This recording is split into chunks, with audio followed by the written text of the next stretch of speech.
Jerusalem. We're going to start with just introductory stuff. We really need to get a good grasp on our head of the hills and the valleys of Jerusalem. And then we're going to look at the Old Testament material, the stuff that you can see from Old Testament times, all right?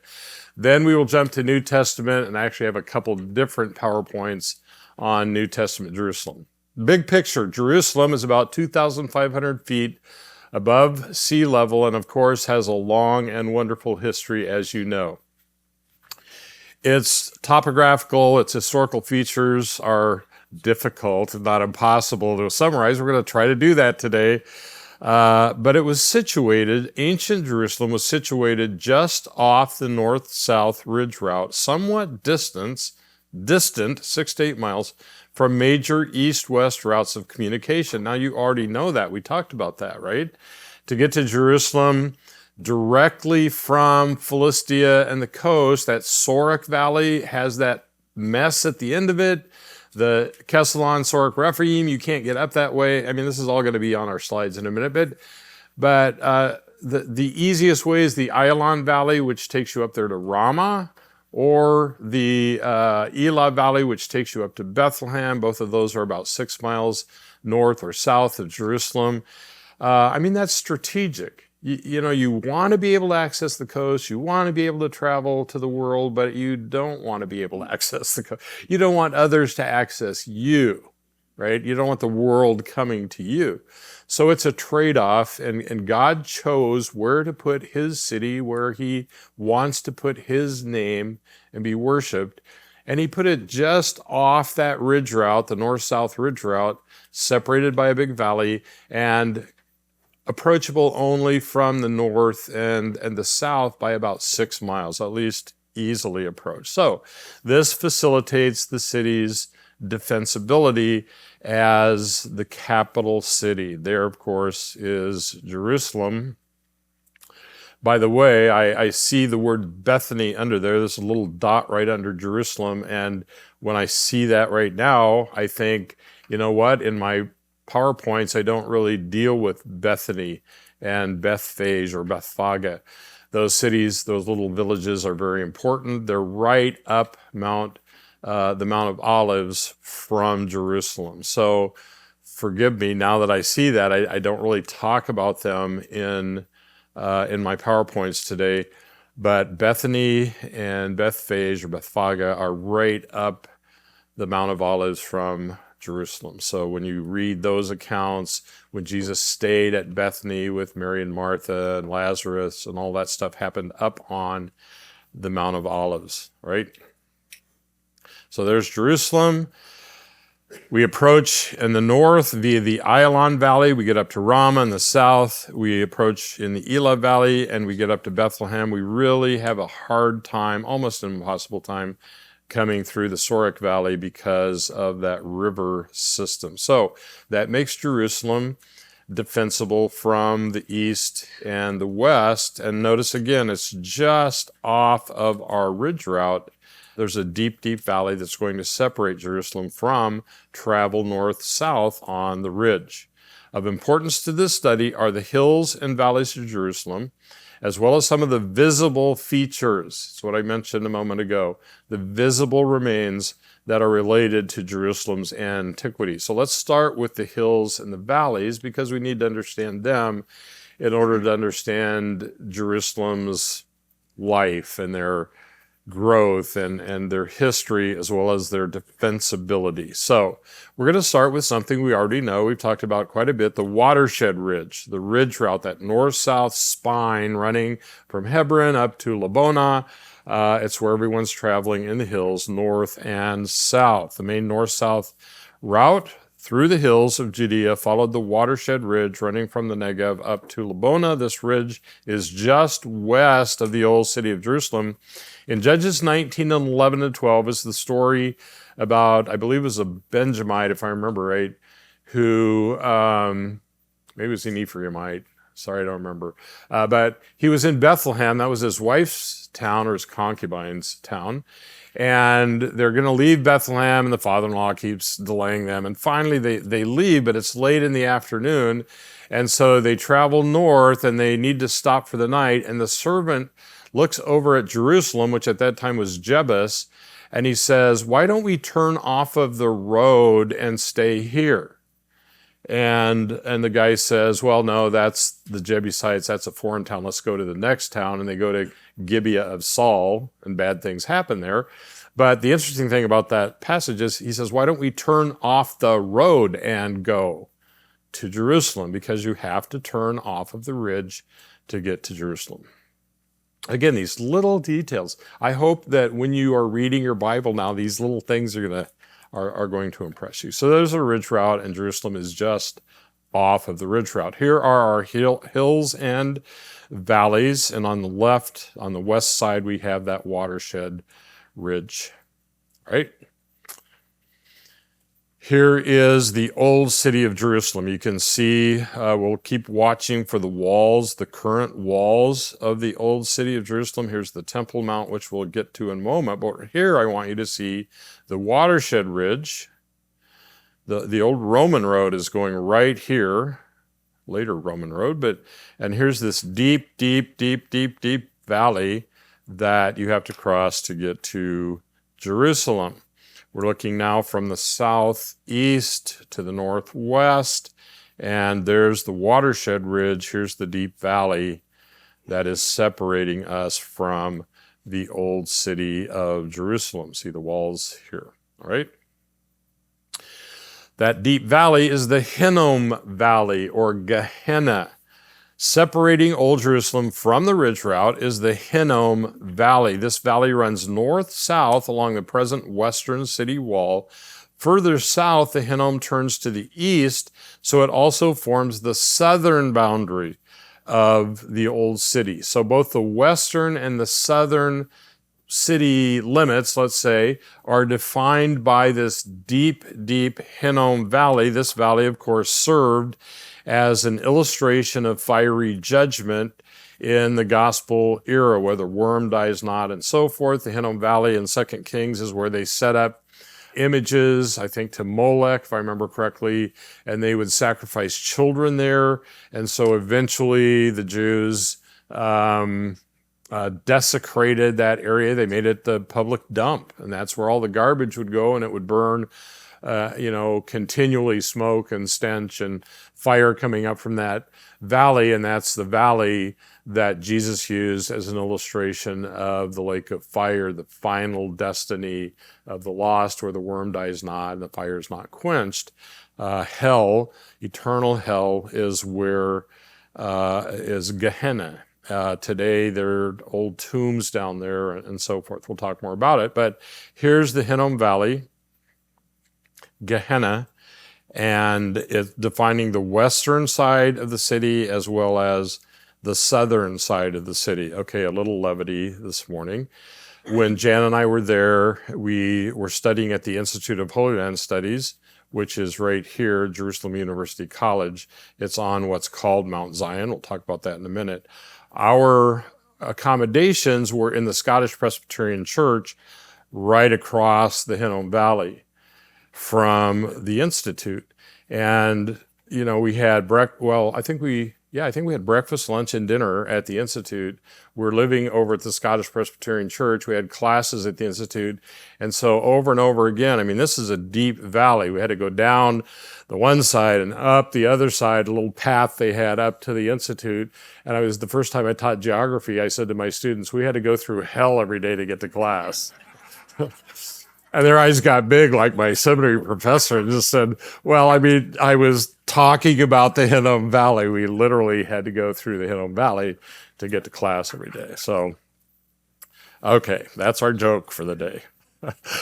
All right, here's the Hinnom Valley again on the west side, turning around the south side. Very, very notable, very, very distinct, very deep, and it is the illustration that Jesus used for Gehenna. Here's that southeast northwest view, and you can very clearly see the Hinnom Valley on the west and the south. Here's the Scottish Presbyterian Church where we stayed, and here's the Institute of Holy Land Studies.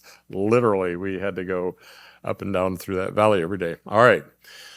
Next, we've done the Watershed Ridge, we've gone down the Hinnom Valley, and now we're up on the Western Hill. Today, this is really confusing. When I first went over there, it's like, this is really confusing. And it messed me up once, I'll tell you about. But the Western Hill, right next to the Hinnom Valley, where the Institute of Holy Land Studies was, that's called Mount Zion today. Because, I'll read this. The Western Hill of Old Jerusalem was originally not part of the city. It was outside of the original city limits. The city was much smaller before this hill was inhabited.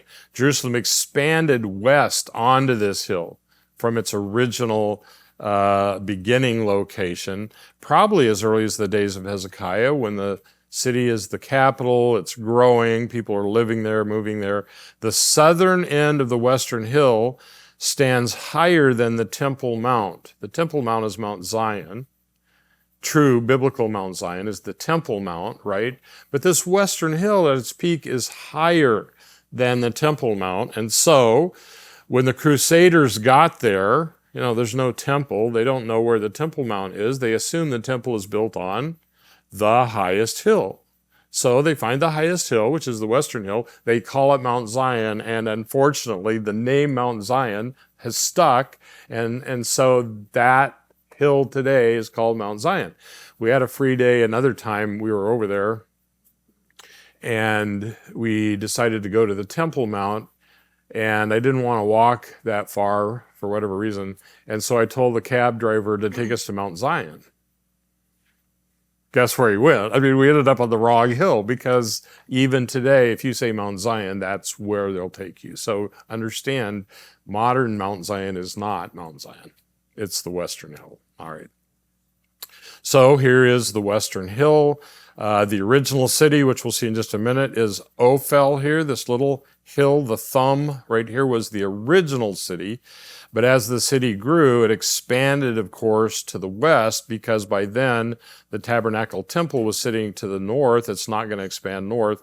It's going to expand west, and then it will begin to expand to the north on the west side of the Temple Mount. So that's the Western Hill, Mount Zion. Here it is on our map, just next to the Hinnom Valley. There's the Western Hill, and you can kind of see that it's a bit higher right here than the Temple Mount, right? The Western Hill. Letter D is the Tyropean or Central Valley. Tyropean means cheesemaker. Cheesemakers, apparently that's where they all hung out.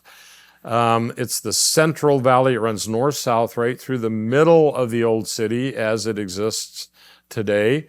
The valley originally formed the western border of Jerusalem, that little Ophel hill, until the expansion began to the west under Hezekiah. So right there in the middle is the Tyropean Valley. The Tyropean Valley, right in the middle of the old city, is difficult to see today because it's all full of houses and buildings, and you've got to get to the right place.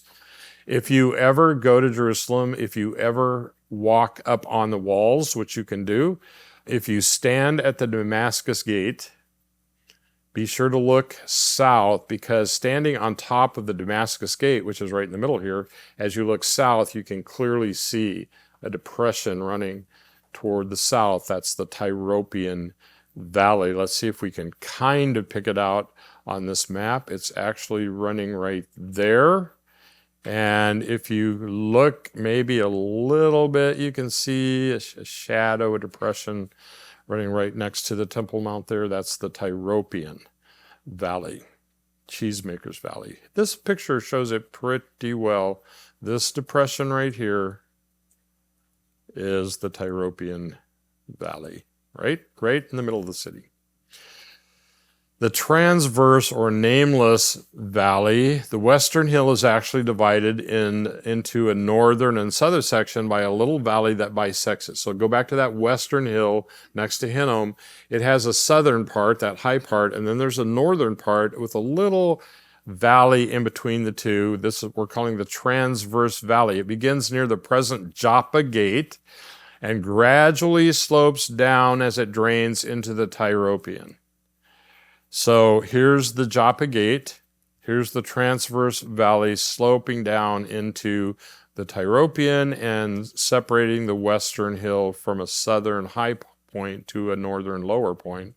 That's the Transverse Valley. The way to get a grasp of that one when you are in Jerusalem is if you walk into the Joppa Gate and you're walking toward the Temple Mount, notice, and maybe those of you who've been there remember, that as you walk in the Joppa Gate, you're heading toward the Temple Mount, you're stepping down through the souk there, through all the shops. You're going downhill all the way from the Joppa Gate to the Temple Mount. Here's our Transverse Valley running into the Tyropean. All right, here it is, as best we can see it. There's the Joppa Gate and this little depression down as you head toward the Wailing Wall and the Temple Mount. Call it the Transverse Valley. Ophel, the city of David. Here is the beginning. Here's the original city of Jerusalem, the city of David, Ophel. Ophel was a small oval-shaped hill on which the city of Jerusalem, Jebus originally, was established. David took this city from the Jebusites, the people of Jebus, right? The Jebusites. I always like to talk about Bethel. Bethel before was Luz, right? So who were those people? The losers. Right? Okay, anyway. The Jebusites, okay, this was Jebus. David took the city from the Jebusites and made it the capital of the United Kingdom in 2 Samuel 5. Remember, for 7 years, his capital was down in Hebron. But now God moves him up to Jerusalem, and we'll talk a little bit more about that in a moment. But here's the little hill of Ophel. Here's where it all started. Here's where David's palace is. Here's where Solomon's palace eventually is. And up then to the tabernacle, the temple. We'll talk about all of that. Here's where it all began. This little tiny hill between the Tyropean Valley and the next valley we're going to look at, the Kidron, which we're all familiar with, sits little Ophel. There it is. Little tiny hill. Here comes the Tyropean along here. You can see the Tyropean very clearly in this shadow. And so this little hill right here is Jerusalem in the days of David.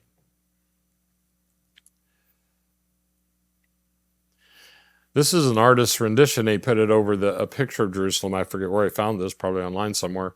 But we're looking north at Jerusalem. The Tyropean Valley is right here. And here's the Kidron Valley, which we'll look at next. And here is David's original city. Right here. David's palace is right up in here. And we'll look at that in a little bit. All right. North of Ophel is where the temple eventually was built, a higher hill. Of course, from, the Hinnom Valley, you're going up onto Ophel. You go north. As you go north, you go up, right? And as you go north of Ophel up, you're going up to where the tabernacle was placed and the temple was built. Higher north of Ophel came to be the location of the temple. The hilltop was eventually made level by building David bought the threshing floor of Aruna up there to put the tabernacle. He wanted to build a temple. Solomon built the temple. So that threshing floor up there at the kind of the crown of the northern slopes of Ophel, when you put a place of worship there and it's a hill, it's not easy to get a lot of people there. So what Hezekiah, they think, did was build some retaining walls around it and fill all that in and make a platform. We'll talk a lot more about that. But it was made level by building retaining walls around the slopes, filling them in to create a platform. This platform was then extended by the Hasmoneans to the south, and by Herod the Great, every direction he could extend it, south, west, and north. So that Temple Mount platform grew over time as more and more people, of course, would come to worship. The original hill might be associated with Mount Moriah, where Abraham was told to go and sacrifice his son.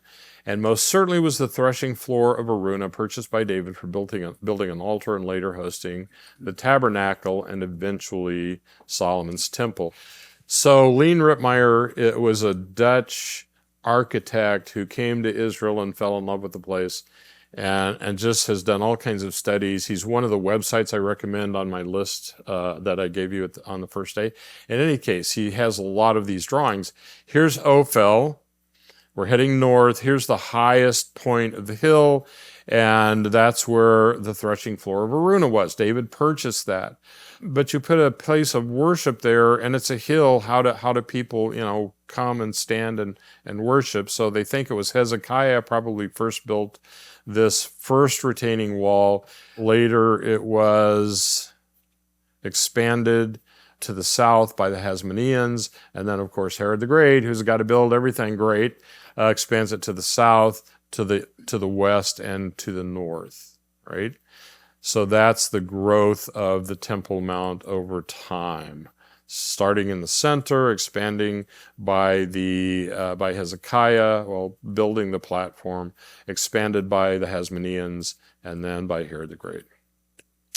All right, that's the Temple Mount. Watershed Ridge, Hinnom Valley, Western Hill, and north and south, Tyropean Valley with the Transverse coming in there, Ophel, Temple Mount. Let's go to, I believe, there's the Temple Mount. Very obvious, very beautiful.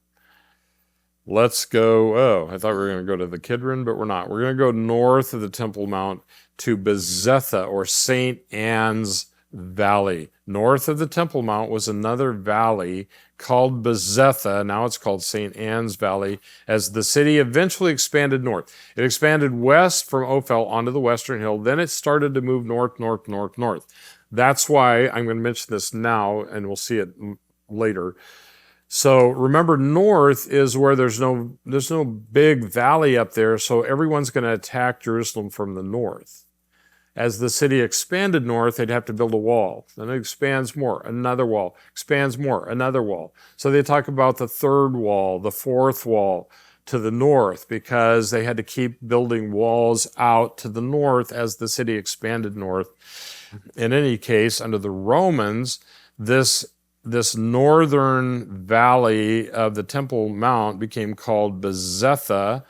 The pools of Bethesda, Bezetha. There's a STH transfer of letters in Hebrew, and that's what's happening here. But Bezetha, or Bethesda, this valley is sloping into the Kidron, southeast into the Kidron. So here it is, the Bezetha Valley, which notice when Herod expanded the temple north, he just kind of had to fill that in and build over it.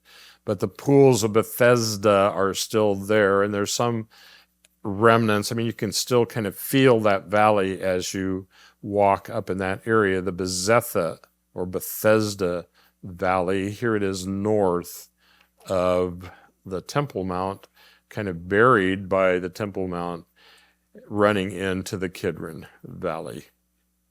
Get a little feel right there in the shadow for the Bezetha Valley.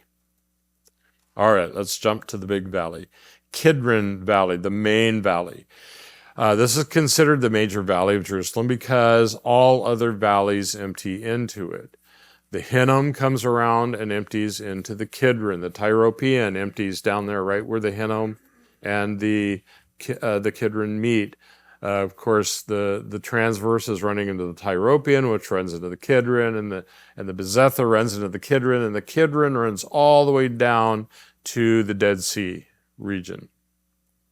So the Kidron is the major valley, since everything else is running in there. It runs north-south along the eastern edge, the eastern wall of the old city. It's then joined by the Hinnom, Tyropean at the southern end of Ophel, and turns toward the southeast and runs down to the Dead Sea.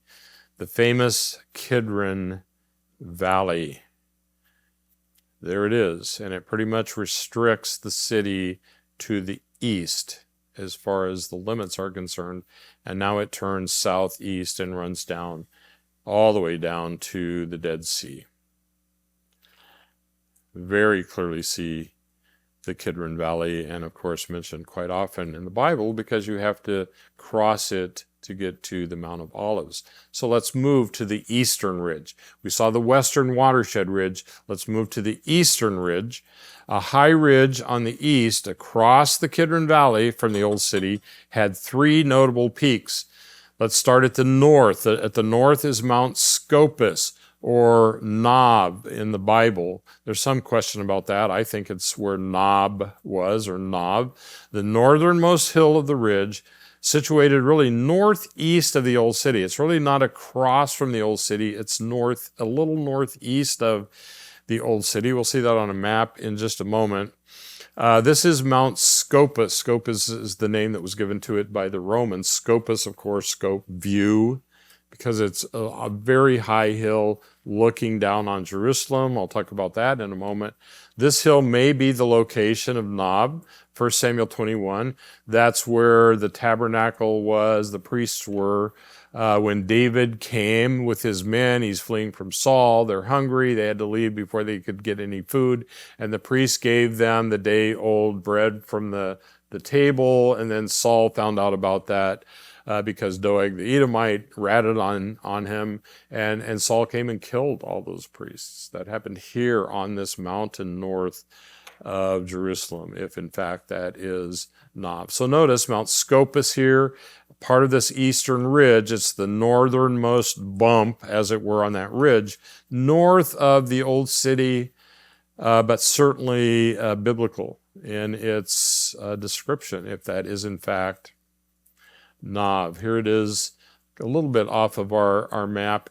This is where the university, Jerusalem University, is, or Hebrew University, is that what it's called? Way up here, you can see some of the university buildings here on the north.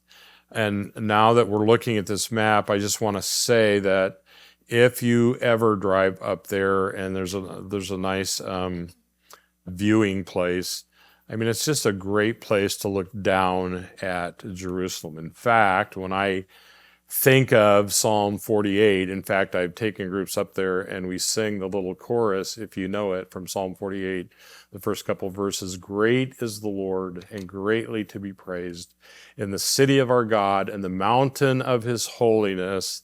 That's Mount Zion. Beautiful for situation. The joy of all the earth is Mount Zion from the sides of the north, the city of our great King.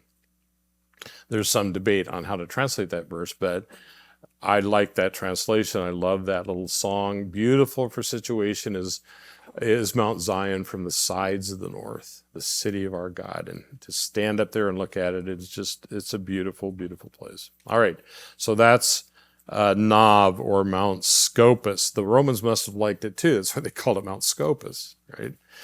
South of Mount Scopus is the Mount of Olives. The Mount of Olives is situated just south of Mount Scopus, directly east of the Temple Mount. It's part of that eastern ridge. Now it's directly east of the Temple Mount. It's the largest part of the eastern ridge, the Mount of Olives, across the temple, across the Kidron Valley from the Temple Mount. The depression between Mount Scopus and Mount of Olives, there is, you've got Mount Scopus, then you've got a little depression, and then you've got the Mount of Olives. That little depression is called, or has been called, the saddle of the eastern ridge. And if you're going to go from Jerusalem in ancient days, you're going to go from Jerusalem to Jericho, down there by the Dead Sea, you're going to have to cross this eastern ridge, right? Where are you going to cross it? Are you going to cross it at the highest point? That doesn't make sense. You're going to cross it at its lowest point. So there's this little saddle between Mount Scopus and the Mount of Olives, and that's where the road to Jerusalem, where that guy went and fell among thieves, he would have crossed that little saddle. And there was an old road across that saddle, which I'll talk about again in a moment. But that little depression between Nob and the Mount of Olives is where the road dropped down to Jericho. So here's the Mount of Olives. Here's the saddle, the little depression between where you would head down toward Jericho. The Mount of Olives directly across from the Temple Mount, and in a way the most significant and most notable part of this eastern ridge. By the way, again, now that I think about it, Bethany and Bethphage were two little villages just over the top of the Mount of Olives from Jerusalem. So this is where Jesus would have stayed, in Bethany with Lazarus, Mary, Martha. Very, very important little cities on the eastern side of the Mount of Olives. Here's the Mount of Olives.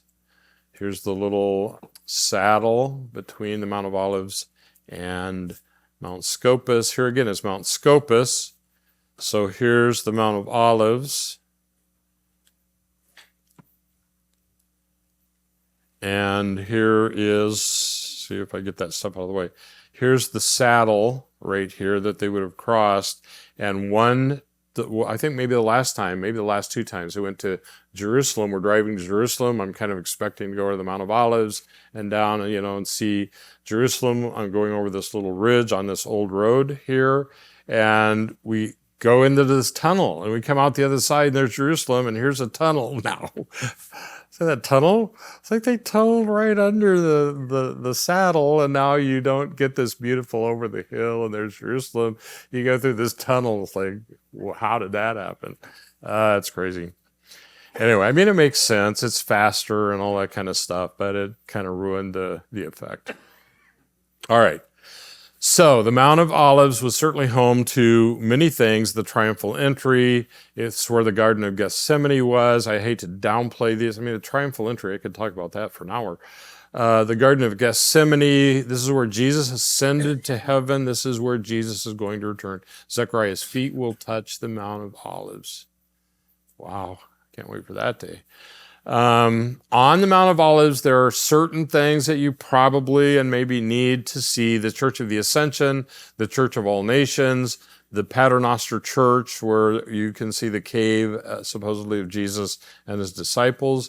Down in the Kidron, you can see the tomb of Absalom, which is really not the tomb of Absalom, tomb of Jehoshaphat, tomb of Ben-Hizar, tomb of Zechariah. None of those are really of any biblical significance, but these are very obvious visible remains on the Mount of Olives and down in the Kidron. So very quickly, here's the Church of the Ascension. Here's the little cupola built over the very exact spot where Jesus was when he ascended to heaven.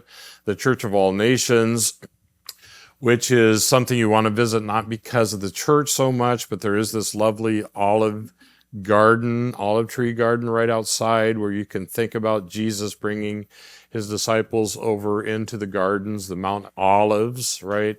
So it's a great little place to visit and read some of those scriptures. The Paternoster Church, where there is a cave, they think, where maybe Jesus and his disciples would have met and kind of gotten out of the weather and lived and whatever. Everybody has a claim to something or the other. And then you have these tombs that you see down in the Kidron, the tomb of Absalom and Ben-Hizar and Zechariah and so forth. Here's the so-called tomb of Absalom or Jehoshaphat. You can actually climb down in these things and go all around them. Tombs of Ben-Hizar, this one, and Zechariah. Once again, we'll talk about tombs later. I mean, you see graveyards here, and you see these holes in the walls. We'll be talking about tombs in a moment. These are huge monuments to famous people through the years, but they really have nothing to do, in my opinion, with biblical history. All right, let's go back to our hills.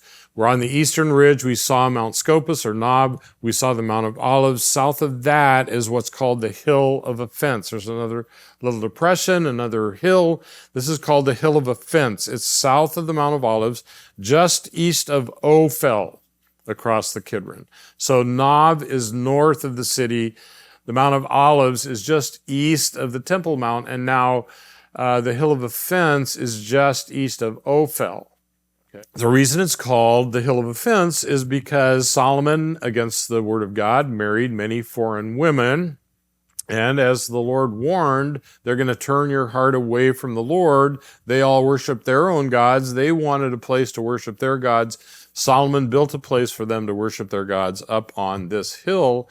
And so these high places for his pagan wives were offensive to God and pious Jews. And so it's called the Hill of Offense. So here's the Hill of Offense, the southern of the three bumps of Mount Scopus. It's across there from Ophel. Here it is on our map. Once again, you have Nob, you have Olives, and then you have this bump across from Ophel, which is called the Hill of Offense. The final hill, I believe, we're going to talk about is the Hill of Evil Counsel. The Hill of Evil Counsel is south of Jerusalem. So we've moved off that eastern ridge. It has the three bumps, Nob, Olives, and Offense, and now straight south of Jerusalem is another high hill, which is called the Hill of Evil Counsel. Incidentally, the UN building sits right on top of the Hill of Evil Counsel. Everybody always laughs when we point that out. The Hill of Evil Counsel is directly south of Jerusalem across a lateral section, that section of the Hinnom that turns and defines the southern edge of the city up, as you go from the city through the Hinnom up to the south, you come to the Hill of Offense. Tradition connects this with Judas' betrayal of Jesus because it was down in this region where Judas betrayed Jesus and certainly hung himself and died in or near the valley of Hinnom. So directly south of the city, south of this lateral movement of the Hinnom Valley is the Hill of Evil Counsel. It's great to stand up there and get this beautiful view of Jerusalem from the south. Here's the Hill of Evil Counsel. All right, here is our view, again, that we've seen before. Here is Mount Scopus. Here is the Mount of Olives. Here is the Hill of Offense. And this garden area and the top of this hill up here, which is the UN building and other things, this is the Hill of Evil Counsel. Here's the Hinnom, separating it from Jerusalem. We're standing on the Hill of Evil Counsel, and we're looking at Jerusalem now from the south. So here's the Hinnom is actually down behind this ridge in front of us. Here comes the Kidron. Look at how deep that is right there. Here's the southern end of the Temple Mount. So this is Ophel. Here's the Tyropean. Here's the original city of David. By the way, this southern wall, this current southern wall of the old city never existed in biblical times. So I like to call it the wall that isn't there. It's not part of what we should think about when we think of the old city. In biblical times, this southern wall did not exist. The wall would, of course, come clear down around the whole city, down by the Hinnom Valley here in the south. But I love this picture. Look to the north. You see, I believe this is the university and all this stuff up here. So this is Nob or Scopus. Way up there in the north, there's the saddle. Here's the Mount of Olives, stretching all the way across here with these high towers. We saw these high towers on the Mount of Olives when we were standing on across from Ai, and we were looking at the battle for Joshua and Ai, and I said, well, there's Mount of Olives way in the distance. You saw those three towers. We stood on Nevi Samuel. We looked down at Jerusalem. You can see the three towers up on the Mount of Olives. So keep an eye out for those as you travel around Israel.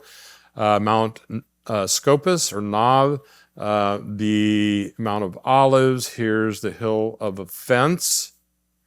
By the way, I need to mention this little village here. Spilling down off of the Hill of Offense is a village called Silwan. It's very famous in Jerusalem. It's an Arab, I guess I would call it kind of a poverty-stricken Arab village, Silwan. A lot of controversy has happened there. but we're going to see Silwan and talk about it later. The Kidron Valley, and again, a beautiful view of Jerusalem from the south. Here are the valleys of Jerusalem. Let's fly over them, and these are, I believe, actual aerial views that I got from various places. These are aerial views. We're going to start from the south, and we're going to move around the western side and then come around from the north. Again, this is a great view of Ophel, the original city of David, the Kidron Valley, and the Tyropean. See that shadow right there? The Tyropean, which defined the original western side of the city and the little city of David. Let's move a little bit to the west. So we're looking from the southwest. Again, here's the Tyropean in the shadow right here, Ophel, the Temple Mount. Now we can see the western hill. Okay, let's head a little more around to maybe directly from the west, looking east. Let's look way in the distance for a minute. Here's the wilderness of Judah, dropping down to the Dead Sea, all that chaos. Here is, make sure I get this right. Here's Mount Scopus. And I believe this is maybe the little saddle, either here or here. Here's the Mount of Olives. Here's the Hill of Offense, where the foreign wives. Here's that little village of Silwan. Here's the, wow, look at this, the deep Hinnom Valley in the shadow now, defining the western side of the city and the southern side of the city. Here's the western hill. And that's going to expand north. The Joppa Gate, so here is the Transverse Valley running right down toward the Temple Mount, okay? Let's go up to the north, directly north, looking pretty much directly south. Here's the northern wall of the old city, so the Kidron's over here. We've lost the Mount of Olives and so forth. But we do see the Kidron now running south, southeast toward the Dead Sea. And the hill of evil Counsel, way down here to the south. We went to a museum in Jerusalem, and our guide, or whoever we were with, I forget who our leader was at that time, we stood around this thing. It's like a coffee table size. It's maybe about twice the size of this table in front of me. And he said, "Who can tell me what this is?" And we're all looking at this. I mean, you should know now because that's what we're just talking about. These are the hills and valleys of Jerusalem. Somebody sculpted this out of concrete. And the minute I realized what this was, it's like, I want somebody to build me one of these. Are there any concrete workers? It's like, I'd love to have this in my backyard.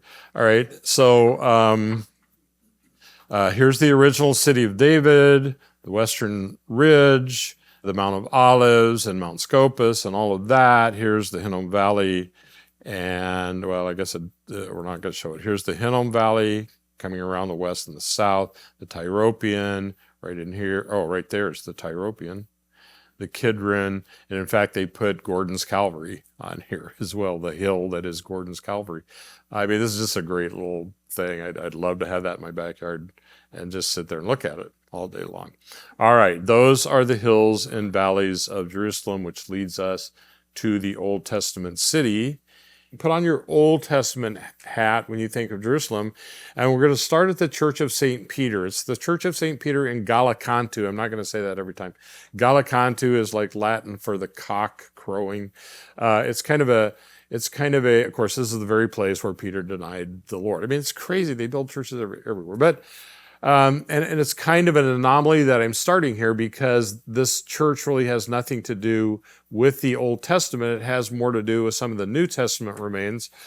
But we're going to start here because, once again, we don't so much want to see what's under this church. We want to get up on its balcony and look at start to get a feel for Ophel, right?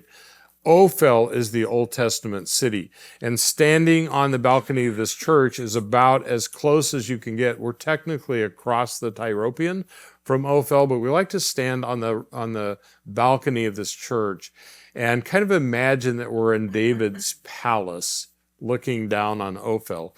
We're a little off, but on top of Ophel today are Arab houses. They're not going to let you go up on the roof and look around, I don't think. So In any case, we're going to start there as an excellent overview of Ophel, which is the Old Testament city and the surrounding hills.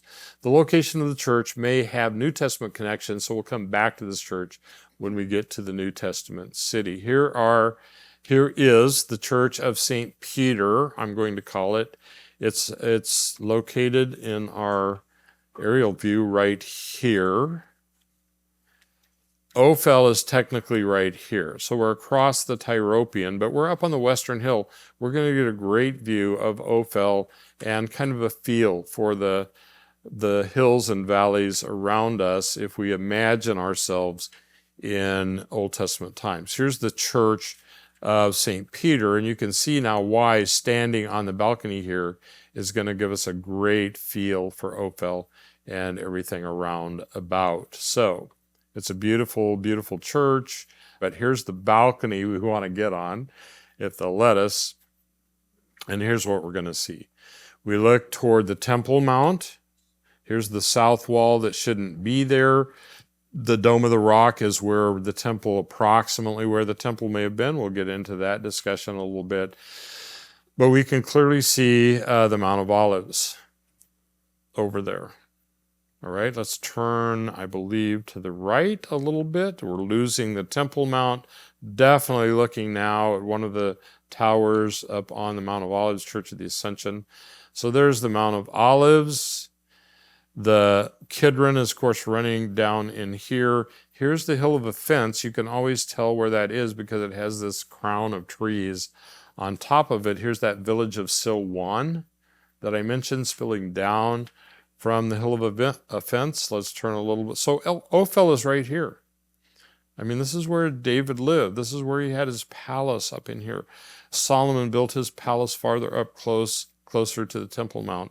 But we're getting a feel for David's city. Now we're looking directly at the Hill of Offense and Silwan, that Arab village. Now we're looking right down the Kidron as it heads down there into the wilderness of Judah, down toward the Dead Sea, which means on this side, I mean down below us here, we're going to start to see the Hinnom Valley, and up on this hill is the hill of evil counsel. Makes sense? Let's turn right again. Now we're looking directly at the hill of evil counsel, and we're starting to see the deep, deep valley here, which is the Hinnom.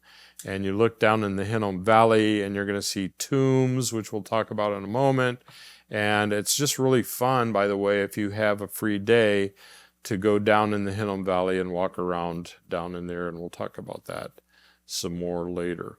So that's kind of an overview of Ophel from the Church of St. Peter. Let's look at some of the excavations, stuff that you can see today. And if you travel over there, this is the stuff you're going to go look at on Ophel in the city of David. Numerous excavations from Kathleen Kenyon to the present and ongoing. They're just always digging, always improving, always fixing up and making it easier to access Ophel and these sites that you can see.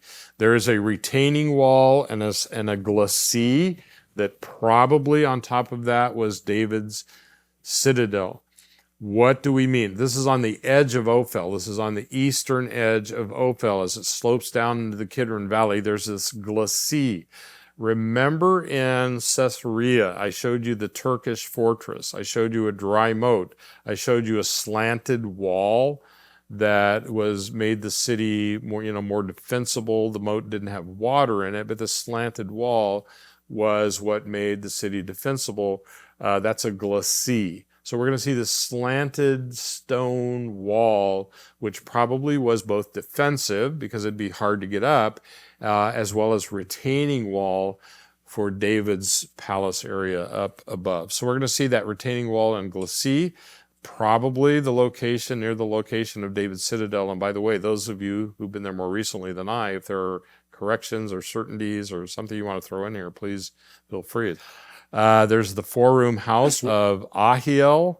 It's called the four-room house. Four-room house was a very typical kind of home in ancient Israel. I think I give you a picture of one of those on that peripheral material.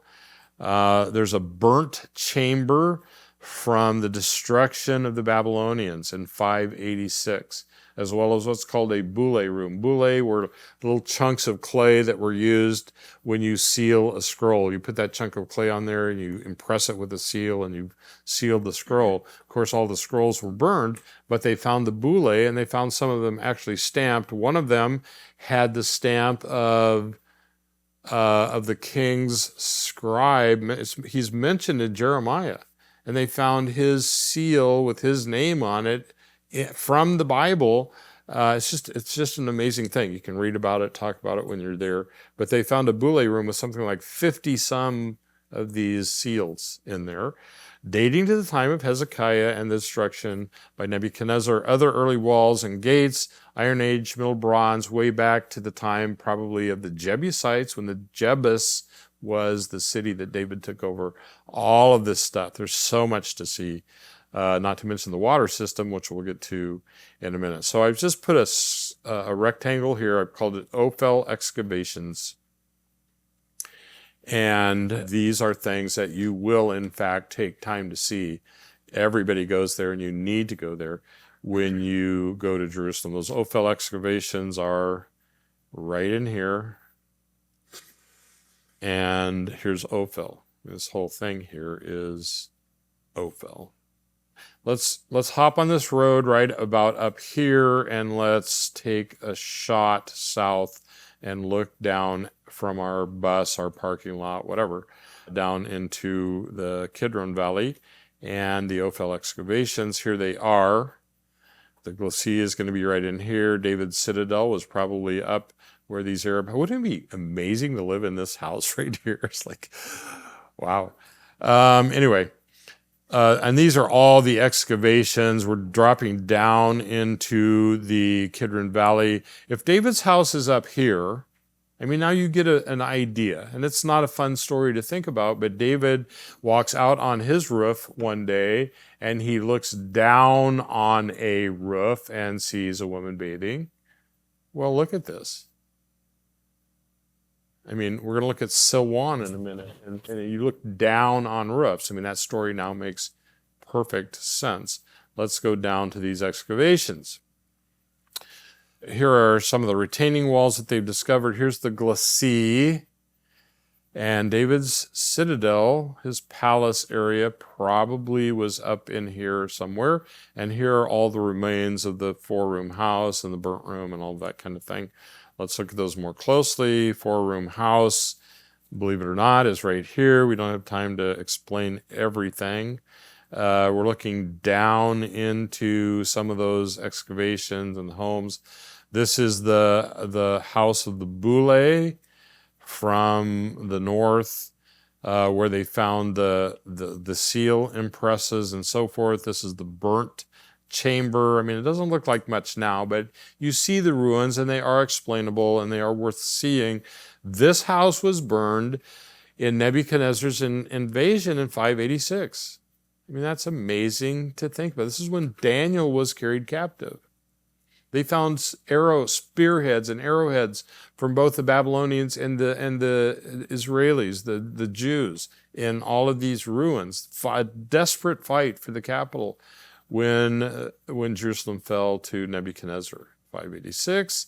And they found this little thing right here in the middle. What is that? Well, I'll let you use your imagination. Life's real. I mean, you need things, and this is modern indoor plumbing. And so there you go. I wanted to give you this view of Silwan again because this is the hill of offense. Here's Silwan, and I just want to give you an idea once again of David, if his palace is up here looking down, down, down. I mean, you can see what's going on in everybody's roof. And unfortunately, Bathsheba chose to use the roof as a place to bathe. I mean, there's some question in my mind as to her motives too, but anyway. That's Ophel and the excavations there. The water system. Remember we said that every city needs water. Typically, you're going to find water by building your city on a hill that has a spring at the bottom, right?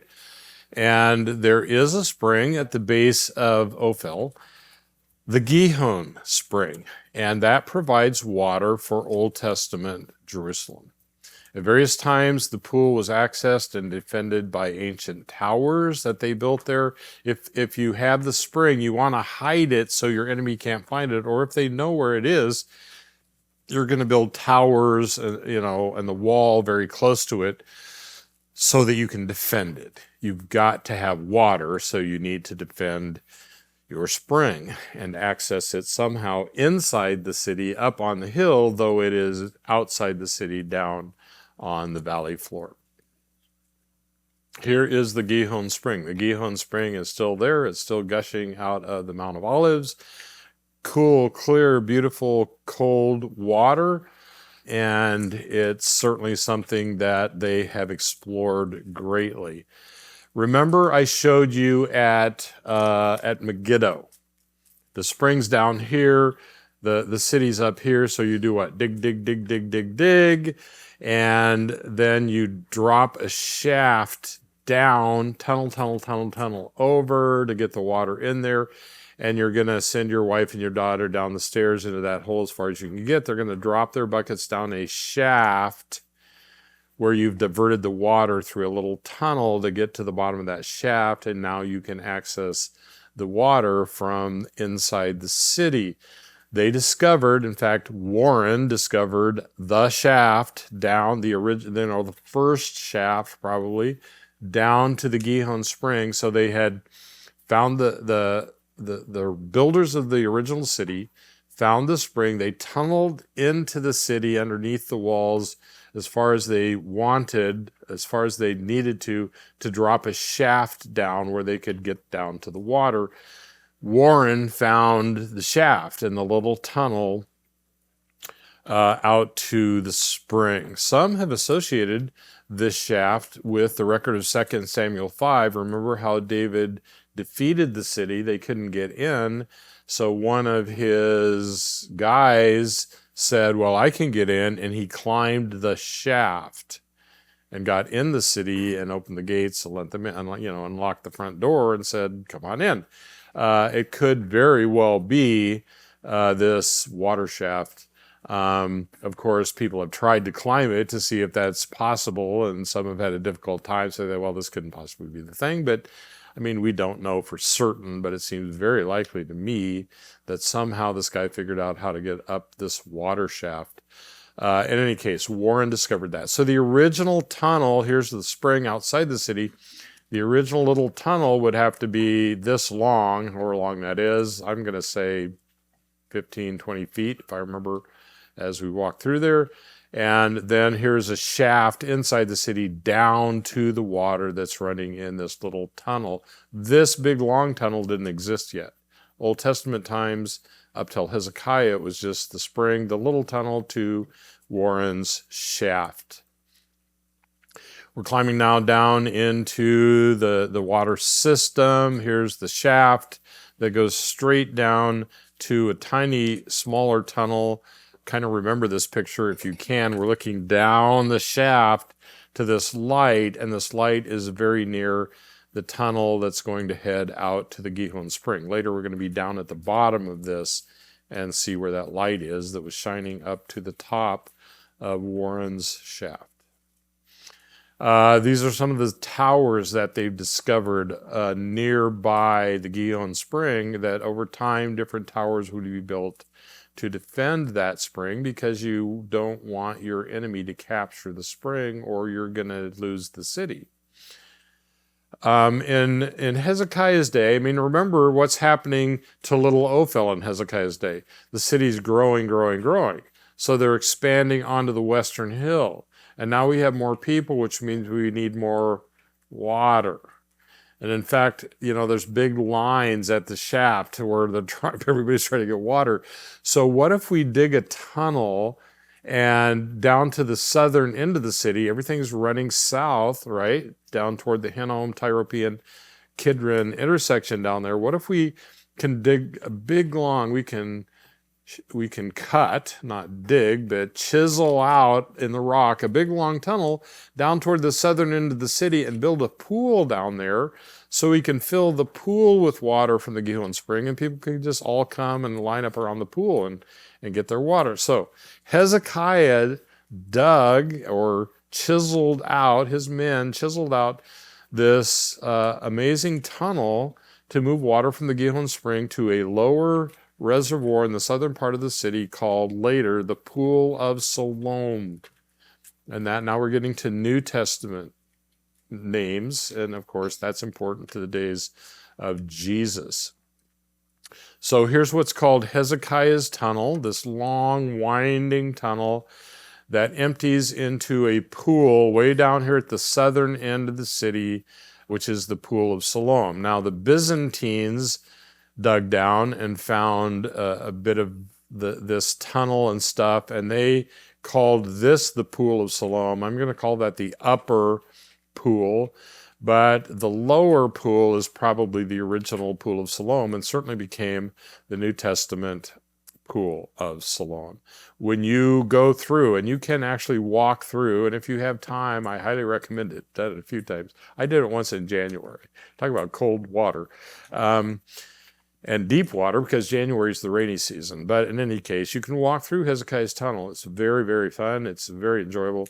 You will come out in the Byzantine Pool of Siloam, but there's more to come down to the south. Let's get a view now and an idea of, and let's go through Hezekiah's tunnel. Here's the spring, the upper and lower Pool of Siloam. Here's an artist's rendition of it, and they have, they'll show you where everything happened. By the way, when Hezekiah had the tunnel cut, they started at both ends and cut toward each other. And everybody's still amazed today and wondering how in the world did you start here, one group, and start here, one group, and end up joining each other in the middle with this winding circuitous route in the days of Hezekiah. It's a mystery, but they did it. And in fact, there's an inscription that they found. They found an inscription down here at the end of the tunnel that described one of these are stone cutters, right? So one of them says, hey, we did this. Let's chisel out a memorial to ourselves and tell them how we did it, kind of. And here's what it says. This was the way in which it was cut through. This is the stone that they found in the wall of the tunnel describing what happened.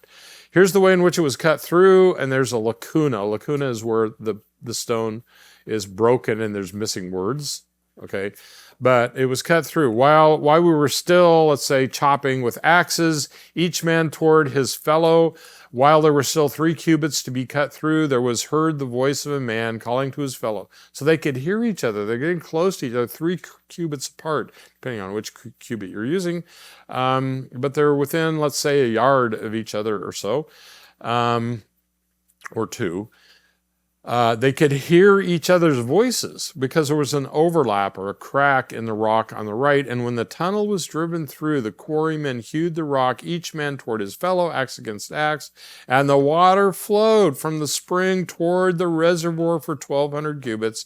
And the height of the rock above the heads of the quarrymen was 100 cubits.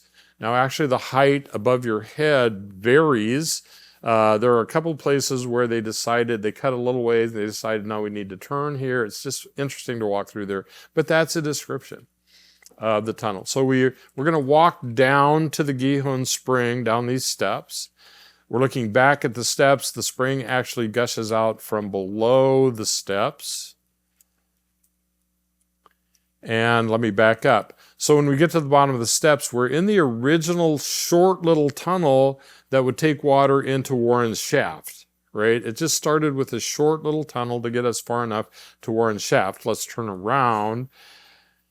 And there's that light we saw earlier from the top, and the water would have flowed back into here somehow. I think, I don't know why this is here, but anyway, the water would have flowed there, and Warren's shaft comes down here. But the tunnel's going to turn now. Hezekiah dug to the right, and he's going to head down toward the Pool of Siloam. So here we go through the Hezekiah's tunnel. It's very hard. Nobody's standing there to get an idea. The water might be up to your ankles. The water might be up to your waist.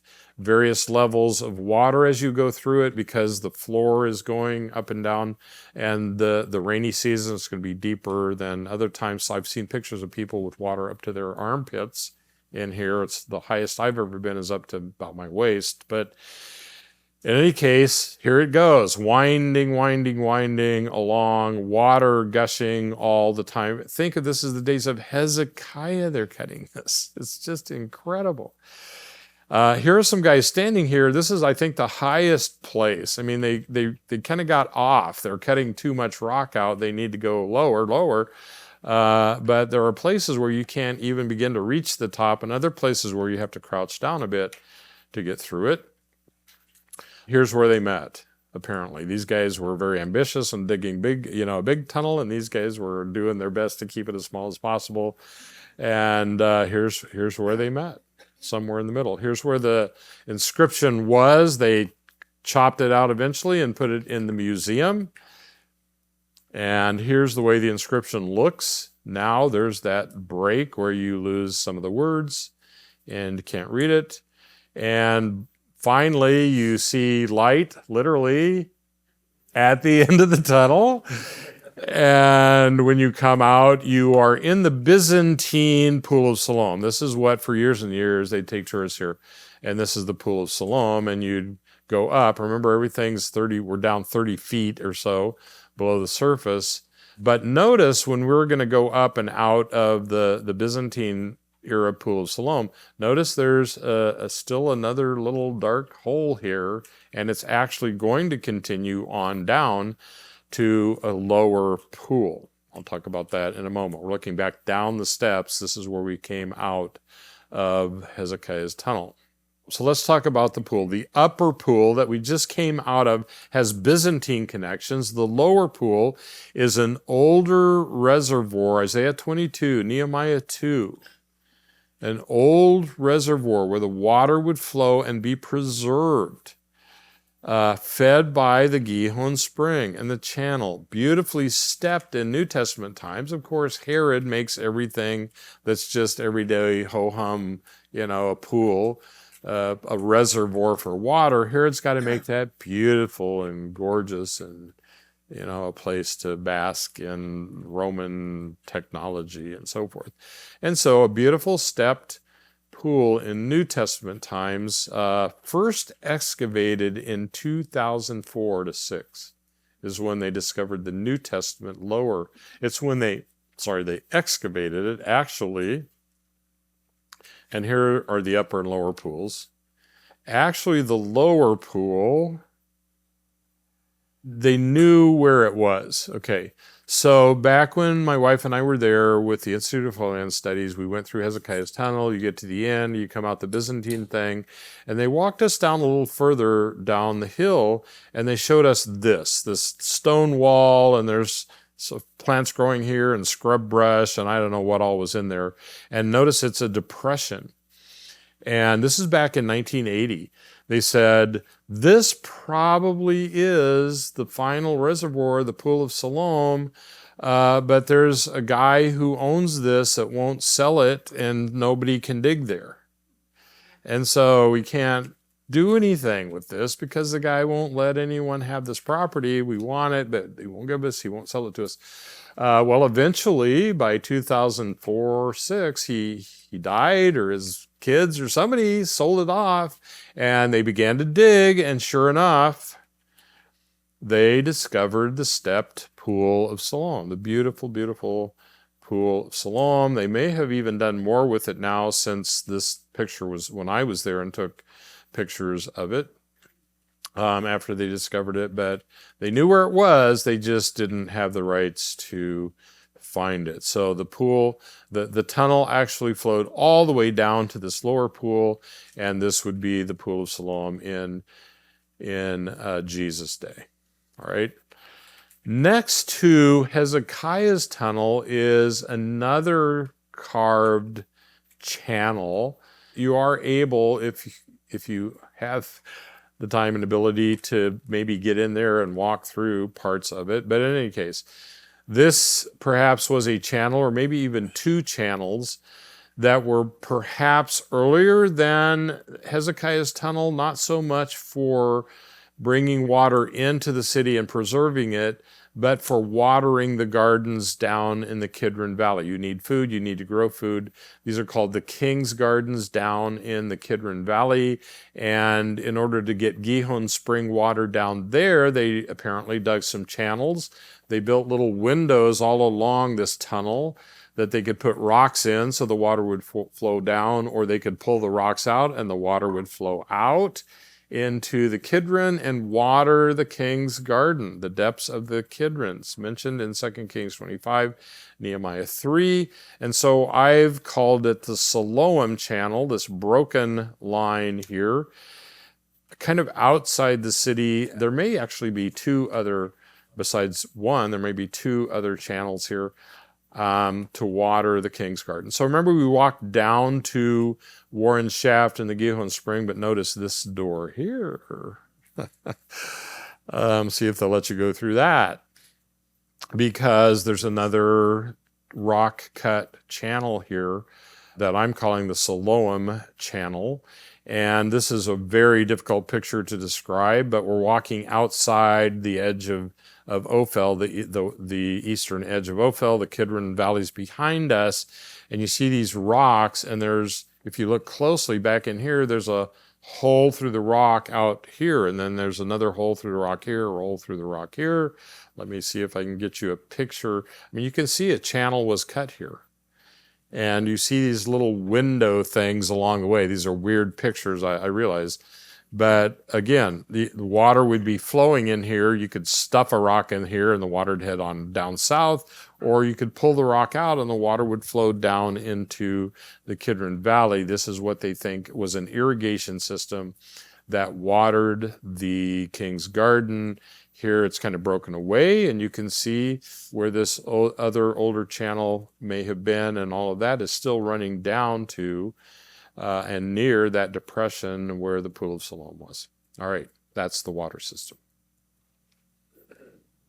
All right, let's look at the walls and defenses. Other Old Testament or First Temple. Okay, you know, they'll talk about First Temple period, that's Solomon. Second Temple period is, you know, the reconstruction after the exile and the early, I'll just say the New Testament period. So Old Testament, First Temple period, New Testament would be, let's call it Second Temple period. The other Old Testament or First Temple and Hasmonean intertestamental. Remember, between the end of Malachi and the beginning of Matthew, you have 400 years, and that's the intertestamental period. That's when the Hasmoneans were important in Jewish history. So other Old Testament and Hasmonean remains have been excavated in the Jewish quarter. Oh, wow. The old city of Jerusalem. Let's use this thing.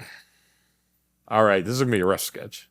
So the old city of Jerusalem looks something like this. Jaffa Gate, Temple Mount, Ophel, and so forth. So the old city of Jerusalem inside those walls is divided into four quarters. Basically quarters, and I'm going to be a little... you have the Jewish quarter. Somebody help me here if I get this messed up. I think this is called the Armenian quarter, the Muslim quarter, and the Christian quarter. Okay. So, I mean, that's, everybody kind of lives in their own neighborhood, kind of, a segregated area. And so all the Armenians, I just mix up those two. The Armenians are living over here. The Jews are living closest to the Temple Mount, Muslims in the northeast corner, Christians in the northwest corner. And in the Jewish quarter, I mean, because the Jews are so interested in the history of their region, they love finding antiquities and all that kind of stuff. They just love excavating. You don't see Arabs excavating. You don't see the Armenians or even the Christians excavating. The Jews are the one excavating. So when Jews are building their homes in here and, remodeling their basement, and they're digging a little deeper in the floor and they find something, I mean, they're finding stuff in the Jewish quarter all the time because people are building homes and digging down. And you find something, you run upstairs, you grab the phone, call the Department of Antiquities. Hey, I just found something in my basement. Would you come? And they're going to find Hezekiah's wall or something. It's just amazing. So a lot of visible remains are in the basements, as it were, of Jewish people. And then eventually the department might buy their homes and make museums out of them, whatever. That's why it says they've been excavated in the Jewish quarter, because the Muslims and the Christians and the Armenians don't worry about that stuff. Somebody was digging there, in their basement, and they found, so to speak, the broad wall, which is probably part of Hezekiah's expansion. Remember, from little Ophel, they expanded to the west, and when they expanded the west, they've got to build another wall out there. And they found a wall on the northern part of the western hill because the city had expanded over there. They found Israelite and Hasmonean towers from a couple hundred years later, 586 BC, and these are seeable, they're visible remains in the Jewish quarter today. So there's the broad wall and the Israelite tower. Remember, this southern wall shouldn't be here. This black line is the current wall as you see it today, and this black line here, the southern wall as it exists today, should not be here. So here's Ophel. Hezekiah is expanding to the west. People are starting to live over here, so we have to build a wall all the way around here. And the northern wall was right here. And they found what they believe very much to be the broad wall of Hezekiah, a later Hasmonean wall. Remember, as they move north, they're building more walls to the north, and they found an Israelite tower from a couple hundred years later. And you can go see all of that. I mean, here's a stairway, so you can see about how big a person would be and how broad this wall is. This is from the time of Hezekiah. So he's digging tunnels to get water in the city as it expands, and now he's building walls to the west and to the north to protect the city. Here's the Israelite tower that they found that dates later, I believe, to the Hasmonean period. I don't know a lot about that, but there it is. You can visit that today. I'm sure it's much more sophisticated and more beautiful today. In any case, there are also Old Testament or First Temple tombs that have been discovered over by St. Andrew's Church. This is across the Hinnom Valley. In fact, St. Andrew's Church, the Scottish Presbyterian Church, is where my wife and I stayed when we lived in Jerusalem for a month to study at the Institute, and we had to go through hell to get to class every day. Forgive my language, but we did. But just outside of St. Andrew's Church, they discovered the old Roman road, and when they built the old Roman road, it impinged upon some First Temple period, some Old Testament period tombs. Very, very, very interesting. So here is the St. Andrew's Church is off of our map across the Hinnom Valley over here, where they discovered these tombs. So I want to take you over there. Here's the church, beautiful, beautiful church. We had the head honcho, when he would come and stay, he stayed in the tower room. We stayed in the tower room, not because of the head honcho, but it was the only room available, left available, I guess. We loved staying there. It was a beautiful, beautiful place to stay. But in front of that is down toward the Hinnom Valley, kind of in their front yard, you discover this flattened area where they had to actually carve out from the rock this road. And this road is heading north and south. This is the old Roman road on the Watershed Ridge. We're on the west side of the Hinnom Valley. We are on the Watershed Ridge. Right in front of St. Andrew's Church is the Roman road. It's heading, you can see, heading right like where this road is. Here's King David Hotel, for those of you who've been over there. Has anybody ever stayed in the King David Hotel? Yeah, it's like, who could afford that, right? In any case, I mean, the King David Hotel is built right on the north-south Watershed Ridge. And here's the Roman road where that was. When they cut this rock out to build the road, they desecrated, they bumped into and cut into these tombs. And here's an exposed tomb. I mean, this would have been a big cave, but when you think of First Temple, Old Testament period tombs, this is what you should think of. And let me try to describe this for you. I've drawn a weird picture here, but here it is, the best I could do. I'm not a great drawer. Here's a hill. It's coming down like this, and of course this is all rock. So here's our hill coming down like this. You've kind of cleared out the dirt of the hill, and now you're cutting back into the rock. All right? So as you cut back into this rock, you need a little opening. Usually you have to kind of squat down and to get down this opening. You're going to cut a trench here for a rolling stone that can roll back and forth through this trench to cover up, to be the door for the opening. You get the picture of what's happening here.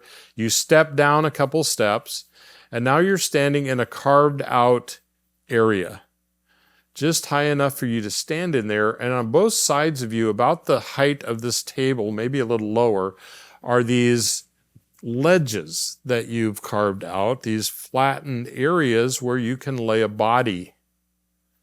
So your deceased loved one, you're bringing him through this cave entrance. You've rolled the stone away. You're bringing them in this cave entrance. You're standing in this area. Some of the richer tombs have like a foyer, and then there's another tomb back here where you would see these benches.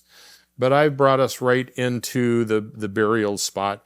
You're laying out your deceased relative here. There may be another one here that died earlier, wrapped and prepared for burial, but you leave them there. You leave the tomb, you roll the stone in front, and their body decays. Eventually you roll the stone away, you come back in, your deceased relative now has decayed, all that's left are the bones. You collect the bones. You have hollowed out under these benches.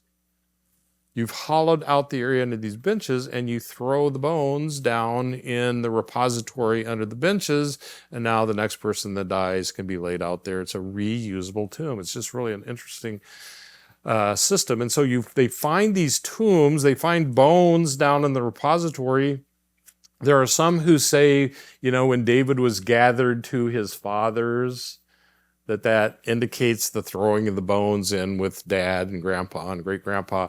I don't think that's true. Gathered to the fathers is just a euphemism for death. You go to be with your deceased loved ones. But that's the way a First Temple period, an Old Testament tomb works. Keep that in your mind, because we're going to talk about Calvary and the debate and where was Jesus buried. But that's the rolling stone tomb and a reusable burial place. Makes sense to everybody? Okay, so they were cutting the Roman road. They impinge on this tomb. Here's where you would lay your loved one. Here's the carved out area underneath, the step down into this cavern. And, you see another place. Some of these have a place to lay one person. Some might have two or three. Here's one that has, sometimes they'd put a headrest place. So where you put the head. Right, so we've stepped down into this. Here's a headrest, one. And you're laying them now, instead of sideways, you're laying them, well, maybe this is sideways instead of long ways. 1, 2, 3, 4 bodies that way. This one's filled up with water. It helps us see it. So what do we say? 1, 2, 3, 4, 5, 6, 7 places. Big family. A lot of people dying.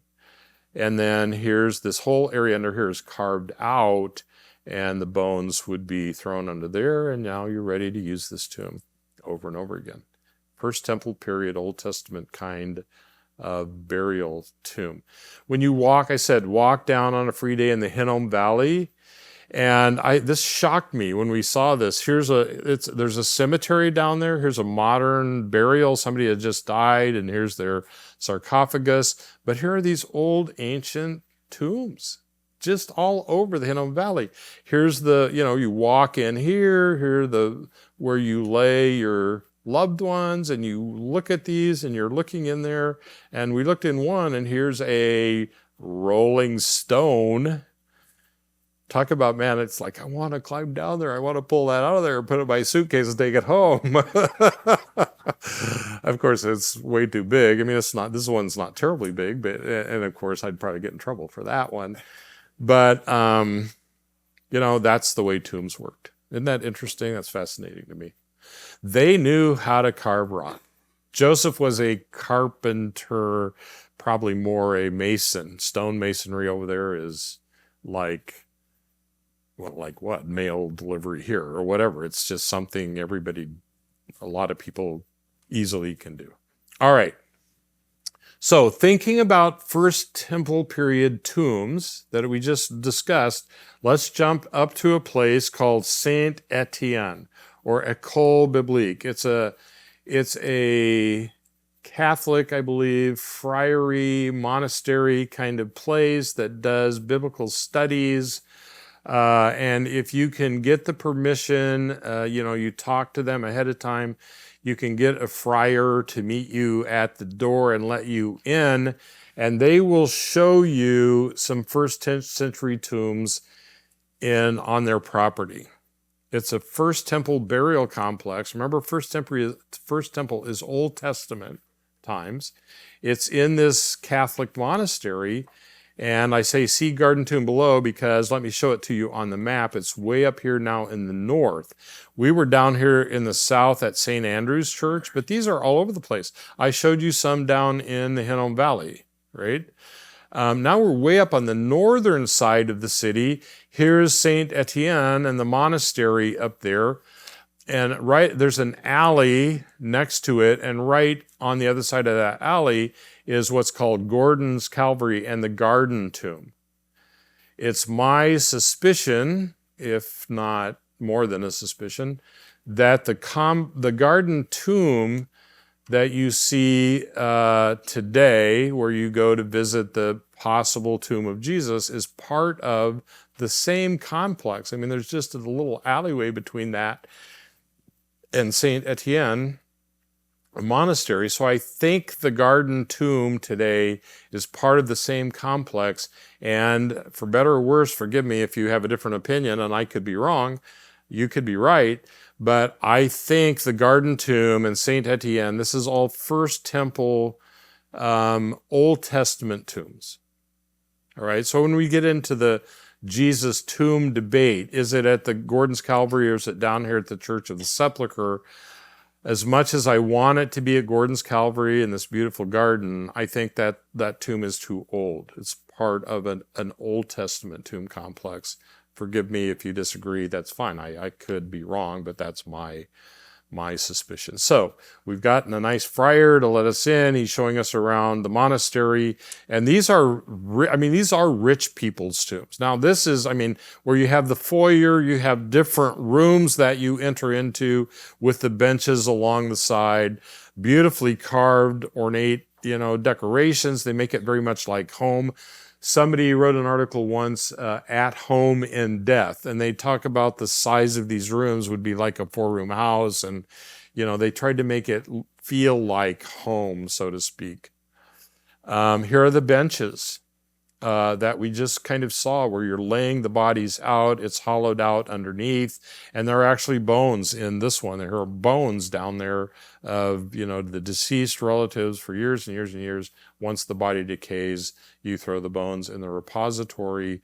Here's a headrest,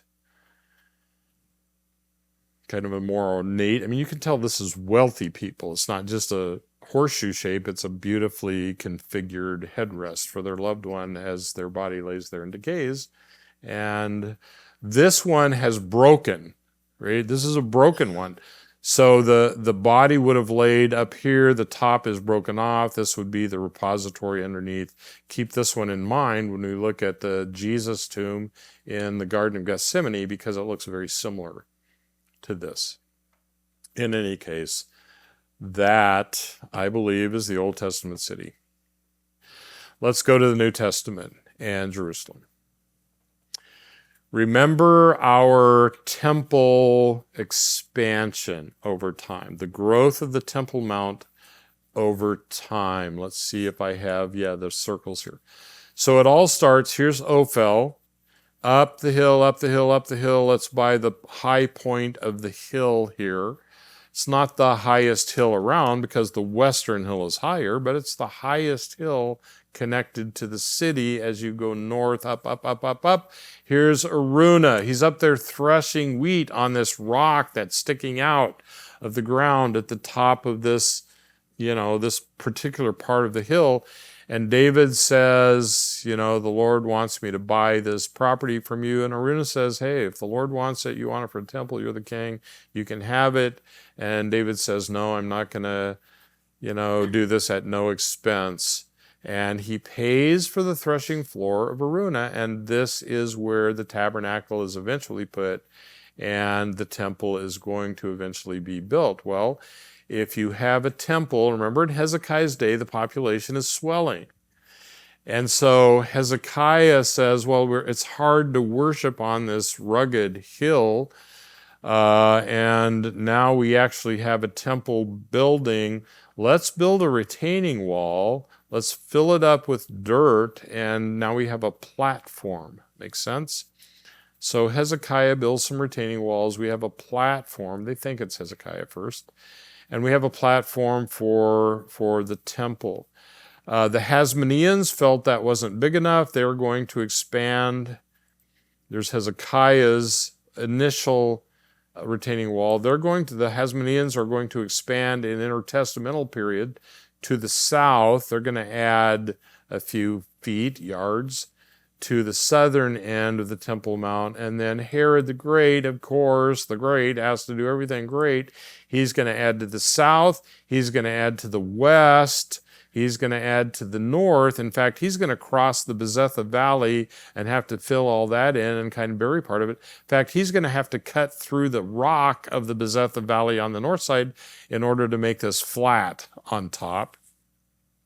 And we'll see that later. But that's his expansion in every direction but east. Why doesn't he expand east? Kidron Valley. You can't. There's nowhere to go. I mean, the Tyropean is not that bad, and we're kind of just impinging on it a little bit here.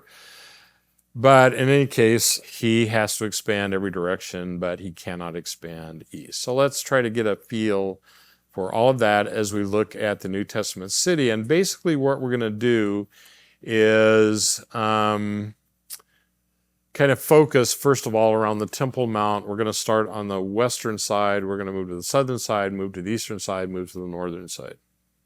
And again, you're going to see more than you ever wanted to see or know, but these are all the visible remains. So let's start. We're approaching the Temple Mount now from the south, from Ophel. And remember, there's a wall that shouldn't be there. It's there today. And in order to enter the Temple Mount area from the south, from Ophel, today you've got to go through what's called the Dung Gate. It's in that wall that shouldn't be there. The present south wall leading to the temple area. I mean, you name stuff after what's going on. The Tyropean Valley cheesemakers, that's where they all have their shops. The Dung Gate, of course, is where you're hauling stuff, everything out to the garbage dump, which is where? The Hinnom. It's down there in the south and the west. So this is in the south wall that shouldn't be there. But if you go to the temple area today from outside the city to the south, you're going to go through the Dung Gate. There's a big parking lot there where you can look at the Ophel excavations. Then you can go into the walled city, and you're going to go through the Dung Gate. As you enter the Dung Gate today, you can imagine the New Testament city. There would have been, guess what? A Roman theater, they think, and a stadium or an amphitheater.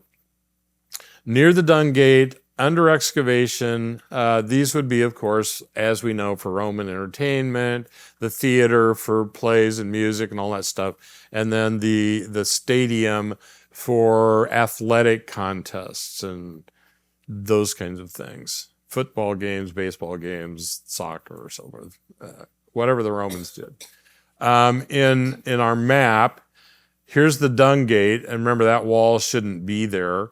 The theater would have been somewhere off to our left, so I've drawn it here in our picture, and the stadium would have been right near the southwestern corner of the temple Mount, which is why, I think it's Josephus who talks about the Jews worshiping up on the Temple Mount, objecting to this stadium being here and Roman athletics that are happening in the stadium. And many times those men are unclad as they do their, fighting, which seems weird to me, but obviously the pious Jews who are trying to worship up on this Temple Mount and seeing that going on down in the stadium, it's an objection. It's offensive to them. The way that we know, we kind of imagine some of that stuff being there is not only because of it's archaeological suppositions and perhaps even excavations. By the way, here's the Dung Gate as you walk in there. But one of the ways we were able to envision this is this beautiful model of New Testament Jerusalem. By the way, this has moved from where it originally was to near a hotel now, I think. In any case, you've been there. If you guys have been there, you've gone to this model. You've got to go to this model. My wife always makes fun of me because all my pictures of Israel, she says, there's no people in your pictures. It says, well, this is about geography, it's not about people. And I did my best at this model not to get people in the picture, because if a person's standing here, they're standing here and this thing is tiny, tiny. And it's not terribly tiny, but it's relatively small. This temple thing would be up to what, maybe your waist, maybe your knees, I don't know. But it's very small, but I want you to feel like you're actually looking at the city without being distracted. It's a beautiful, beautiful thing. All right, anyway. Here's the Temple Mount. This is the way they imagine the city would have looked in the days of Jesus. So it so helps us understand Jesus and the city of Jerusalem. I love going here. I love all these pictures. Here's the Temple Mount. Okay, the temple itself is right here. Here's the Tyropean Valley coming down. Here's the Byzantine Pool of Siloam. Tyropean Valley, the Dung Gate today, the south wall that shouldn't be there is like right in here. But what I want you to see as we look at the Temple Mount is this building right here is the stadium. So obviously you would be able to see into the stadium from the Temple Mount here. The theater is off to our left. So let's turn that way perhaps. There's the stadium. Oh, we've actually gone around to the other side.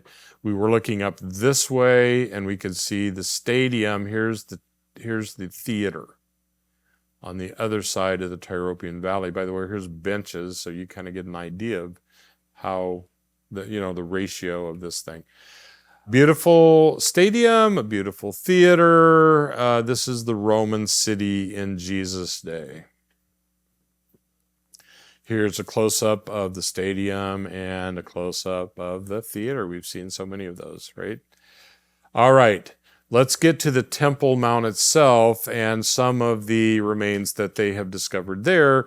Let's start with Robinson's Arch.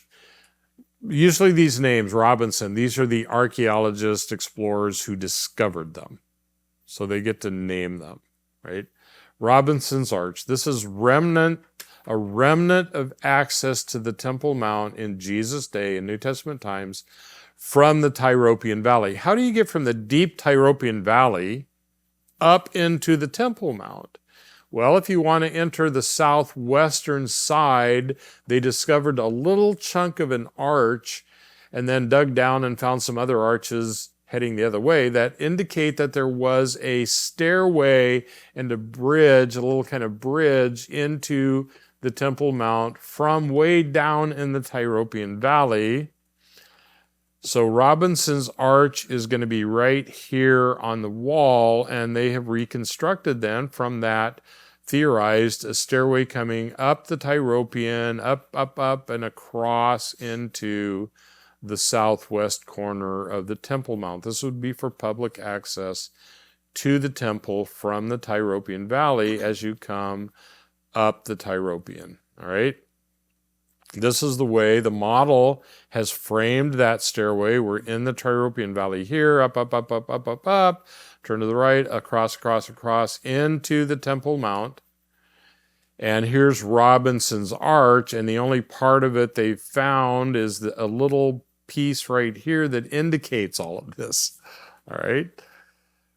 Robinson's Arch. Here's the southwest corner of the Temple Mount as you can see it today. They've excavated down. They've found all kinds of amazing, wonderful things there. And you see a little stone sticking out here with a bit of a slant to it, if I can say it that way. We'll get closer. This is Robinson's Arch. There it is. And from that, they surmised, well, there must have been, something coming across there. And then they also found here some arches going down progressively smaller, which would indicate that the stairway turned and headed south down the Tyropean. Beneath that, now remember, they've dug down 30 feet or so. Ground level used to be up here. There's ground level.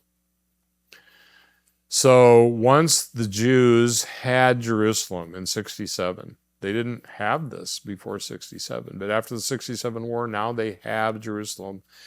And now they can excavate, and they begin digging here, there, and yon, and they find all the Ophel excavations, and they dig down along the western wall, retaining wall of the Temple Mount as it is today, and eventually 30, 40 feet down, they find a Roman road. They find the stones of the temple, because when the Romans defeated Jerusalem and took control, in 70 AD, they desecrated the temple. In fact, they leveled the temple. They pushed all the stones from the temple down off the wall into the Tyropean, and they left some of those stones laying there.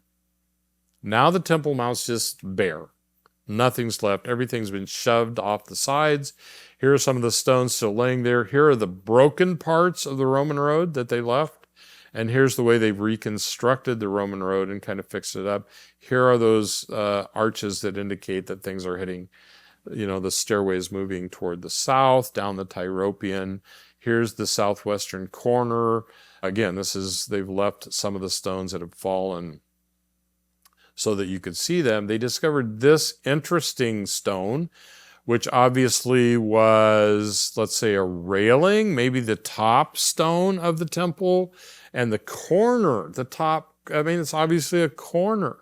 And on it is an inscription. They love finding stuff like this. And so this is the cornerstone from up here on the temple that has been pushed way down. They discovered it way, way down here.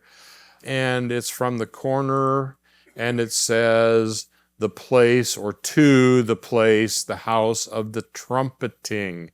So apparently a priest or an officiary would stand at the corner of the Temple Mount at this corner and would blow the trumpet when it's time to come and, church is starting or worship is starting. They would blow the trumpet. Interesting to see that kind of stuff. Okay, so that's Robinson's Arch. We're moving along the western wall. Let's move farther north along the western wall. We're moving from the southwest corner north along the western wall. And the next thing we come to after Robinson's Arch is Barclay's Gate. Barclay discovers this. It's a lower gate. It's not a stairway as such up to the mount, but it's a kind of a basement door into the Temple Mount, probably used by priests and officiaries. It's kind of like the big old houses that had this grand entrance, and a stairway, but in the back they had what? The servants' stairs, this little narrow, whatever. So here's a gate way at the bottom of the Temple Mount. You entered and probably had to go up underneath the temple through stairs up to get to the top. This is like a basement door, Barclay's Gate. Presently, it's behind a ramp in the women's area of the western wall, the Wailing Wall. And right next to Barclay's Gate is what's called the Wailing Wall, or the Western Wall, where the Jews today worship. The western wall of the Temple Mount, currently used for worship, it's actually, remember, a retaining wall. It's outside the temple area. But the Jews don't know where the temple would have been. They really don't want to go up on the Temple Mount, Because if you go on the Temple Mount up on top and you don't know where the temple was, then you don't know where the Holy of Holies was, and you certainly don't want to walk where the Holy of Holies was. So back in the days when I'd travel over there, pious Jewish Orthodox Jews did not want to go up on the Temple Mount. So they would worship against this western retaining wall because that would be the closest place to the Holy of Holies, which was on the western side of the temple, the back end of the temple.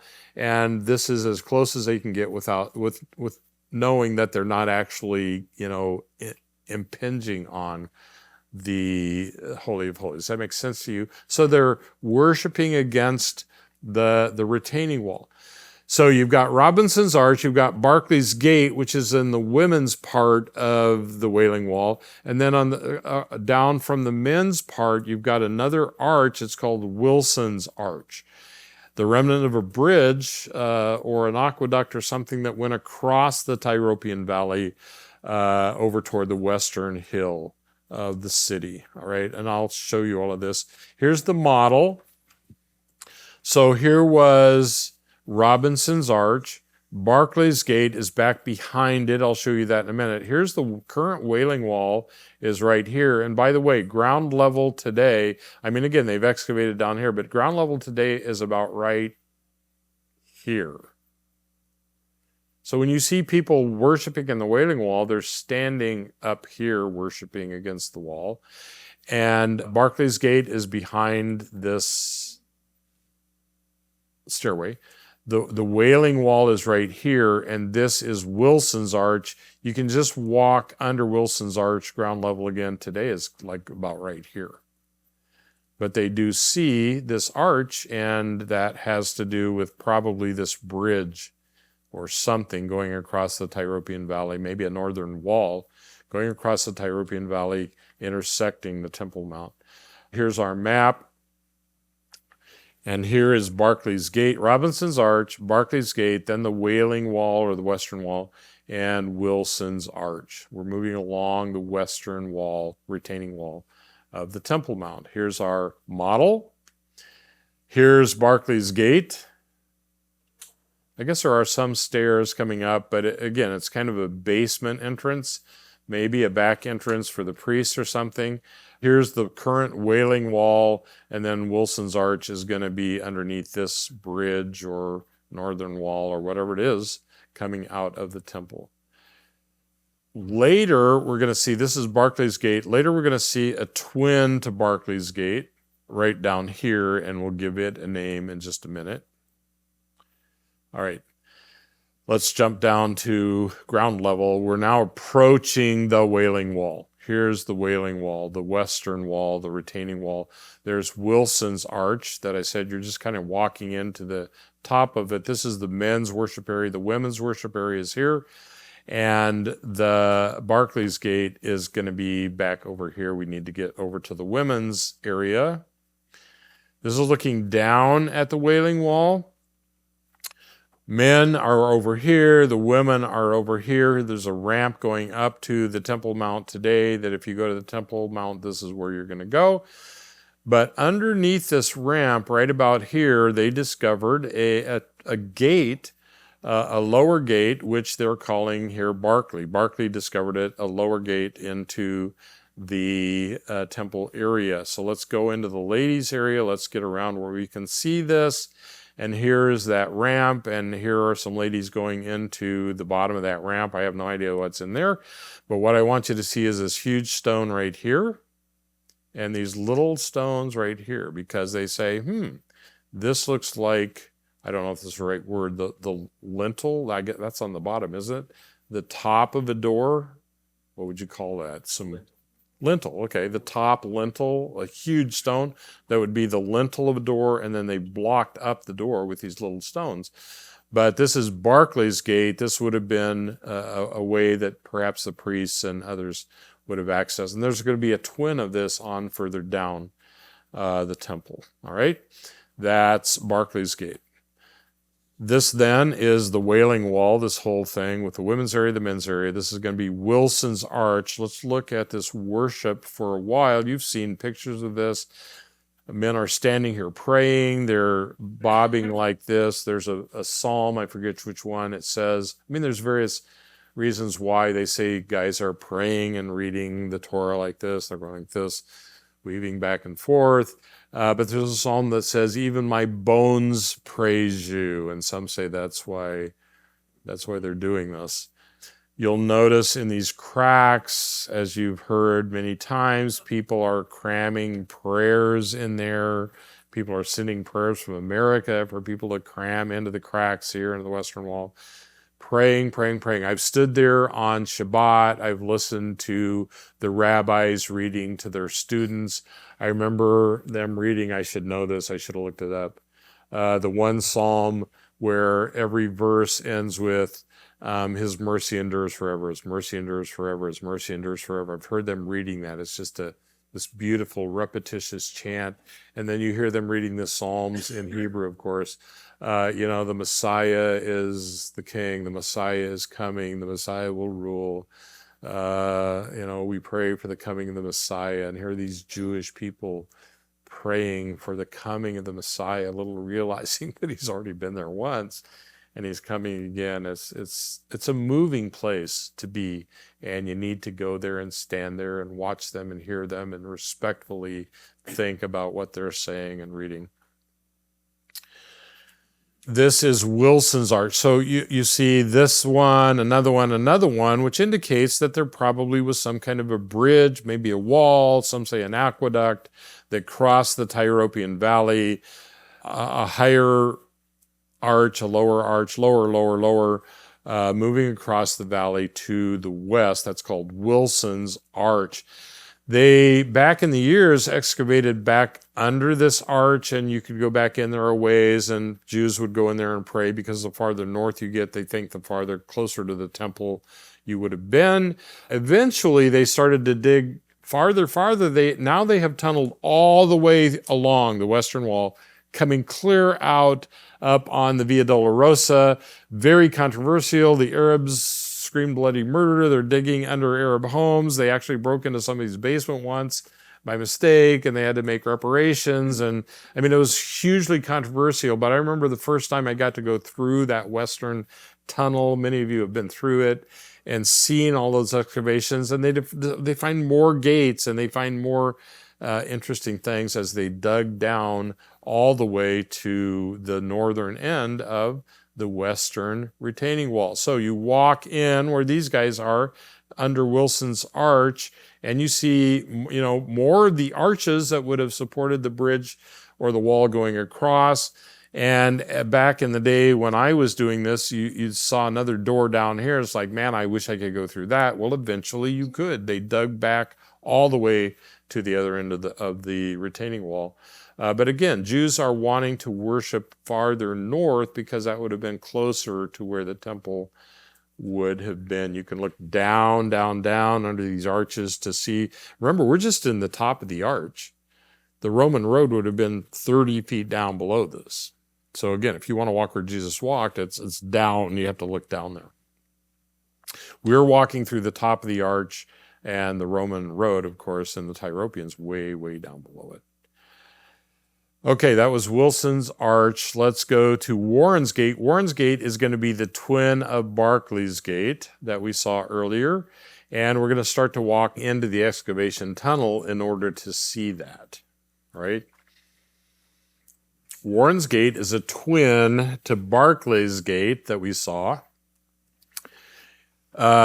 Warren's Gate is currently located in this excavation tunnel, this controversial tunnel that they dug under the Arab homes above, because that's the Arab quarter. The excavation tunnel that runs the length of the western retaining wall, all the way down to the end, and it's coming out near or on the, I don't think it's quite up to the Via Dolorosa, but it's way up there to the north. All right. So here's the excavation tunnel. And very soon in the excavation tunnel, they discovered a gate that's a twin to Barclay's down here, which again kind of probably came up underneath the Temple Mount and was a stairway up onto the top of the mountain, rather than being the external stairway for the public, like Robinson's Arch. These are probably, servant or priestly or temple functionary doorways into the basement and up onto the Temple Mount from the Tyropean Valley. So let's get into the excavation tunnel. We're looking along the western wall here. Again, we've seen Robinson's Arch, Barclay's Gate, Wilson's Arch. Actually, the whole arch is seen. And now Warren's Gate. We are now tunneling all the way down to the end of the Temple Mount. Right? Here is the temple model of Warren's Gate. Notice again, it's a twin of Barclay's. Probably a functionary stairway into the Temple Mount area. We are now in the excavation tunnel. This is the largest Herodian stone they had. They found. I probably should have written down, how long is it? How big is it? It's long. It's 30 feet, 25, 40 feet. I mean, it's huge. And of course, the question is, how in the world in Herod's day are they moving these kinds of stones? And there are all kinds of really, really interesting theories about that. You'll notice these niches in them, and they think maybe this would be, they're sticking wooden poles in there, and I don't know. It's interesting, but there's this huge, massive stone this is all, remember, a retaining wall. I mean, how many of you have build retaining walls in your backyard, and after 10, 15 years, the pressure of all that dirt on top is pushing them out, pushing them over. I mean, they engineered this in amazing ways. These would have been, carved out and moved quite a distance. We're going to look at Solomon's quarries later in order to build the retaining wall. All right. There is a spot in the tunnel where they say this would have been probably closest to the Holy of Holies. And again, remember, the Jews want to worship as close as possible to the Holy of Holies without actually being on the Temple Mount and violate that sacred place. And of course, there's debate on, was the temple north? Was it where the Dome of the Rock is? Was it farther south? We'll get into that debate a little later. But this is where they say, some theorists, maybe the Orthodox Jews say, was closest to the Holy of Holies. And so you will at times see Jewish people back here, way back in the tunnel, worshiping at that spot. In any case, we want to find, whose gate is this? Barclay's Gate, Wilson's? Warren, I knew it was a W. Here it is, Warren's Gate. And here it is, all blocked up with, you can see, just rubble, stone, and so forth, but there was obviously a gate here, and as they looked at it and thought about Barclay's Gate, they said this probably then was a twin to that. By the way, there are theories about, let me go back, I probably shouldn't get into this, but you see this blocked up, whatever this is, and there are all kinds of caverns and water cisterns and tunnels and stuff underneath the Temple Mount. And of course, there are theorists who say, well, if you could dig through here or through Warren's Gate, you're going to find the Ark of the Covenant. Where's the Ark of the Covenant? It's like it's buried under the Temple Mount. People, I've taught for many, many years. I love the text. I try my best to stick to the text as closely as I can. If the Bible doesn't tell us something for sure, somebody in the break asked me, and it's a great question, when Jesus was tempted and Satan said to jump off the corner of the temple, which corner was it? Well, we just don't know. The highest corner would be the Kidron, the southeastern corner.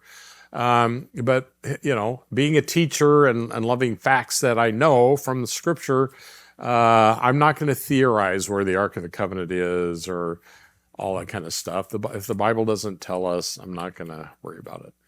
Some people obsess over that kind of stuff. That's fine. It's just not my thing. All right. So we're moving farther and farther through the tunnel. Certainly the Roman street is found there because this would have been ground level at some point. You know, Roman pavement. We saw the Roman pavement way down there at the southwest corner where they found the trumpeting stone and stuff. So that is continuing all the way up the Tyropean Valley. This Roman road would have gone right through the middle of town. And they've discovered that in the excavation tunnel, Herodian columns and the Roman road, the street.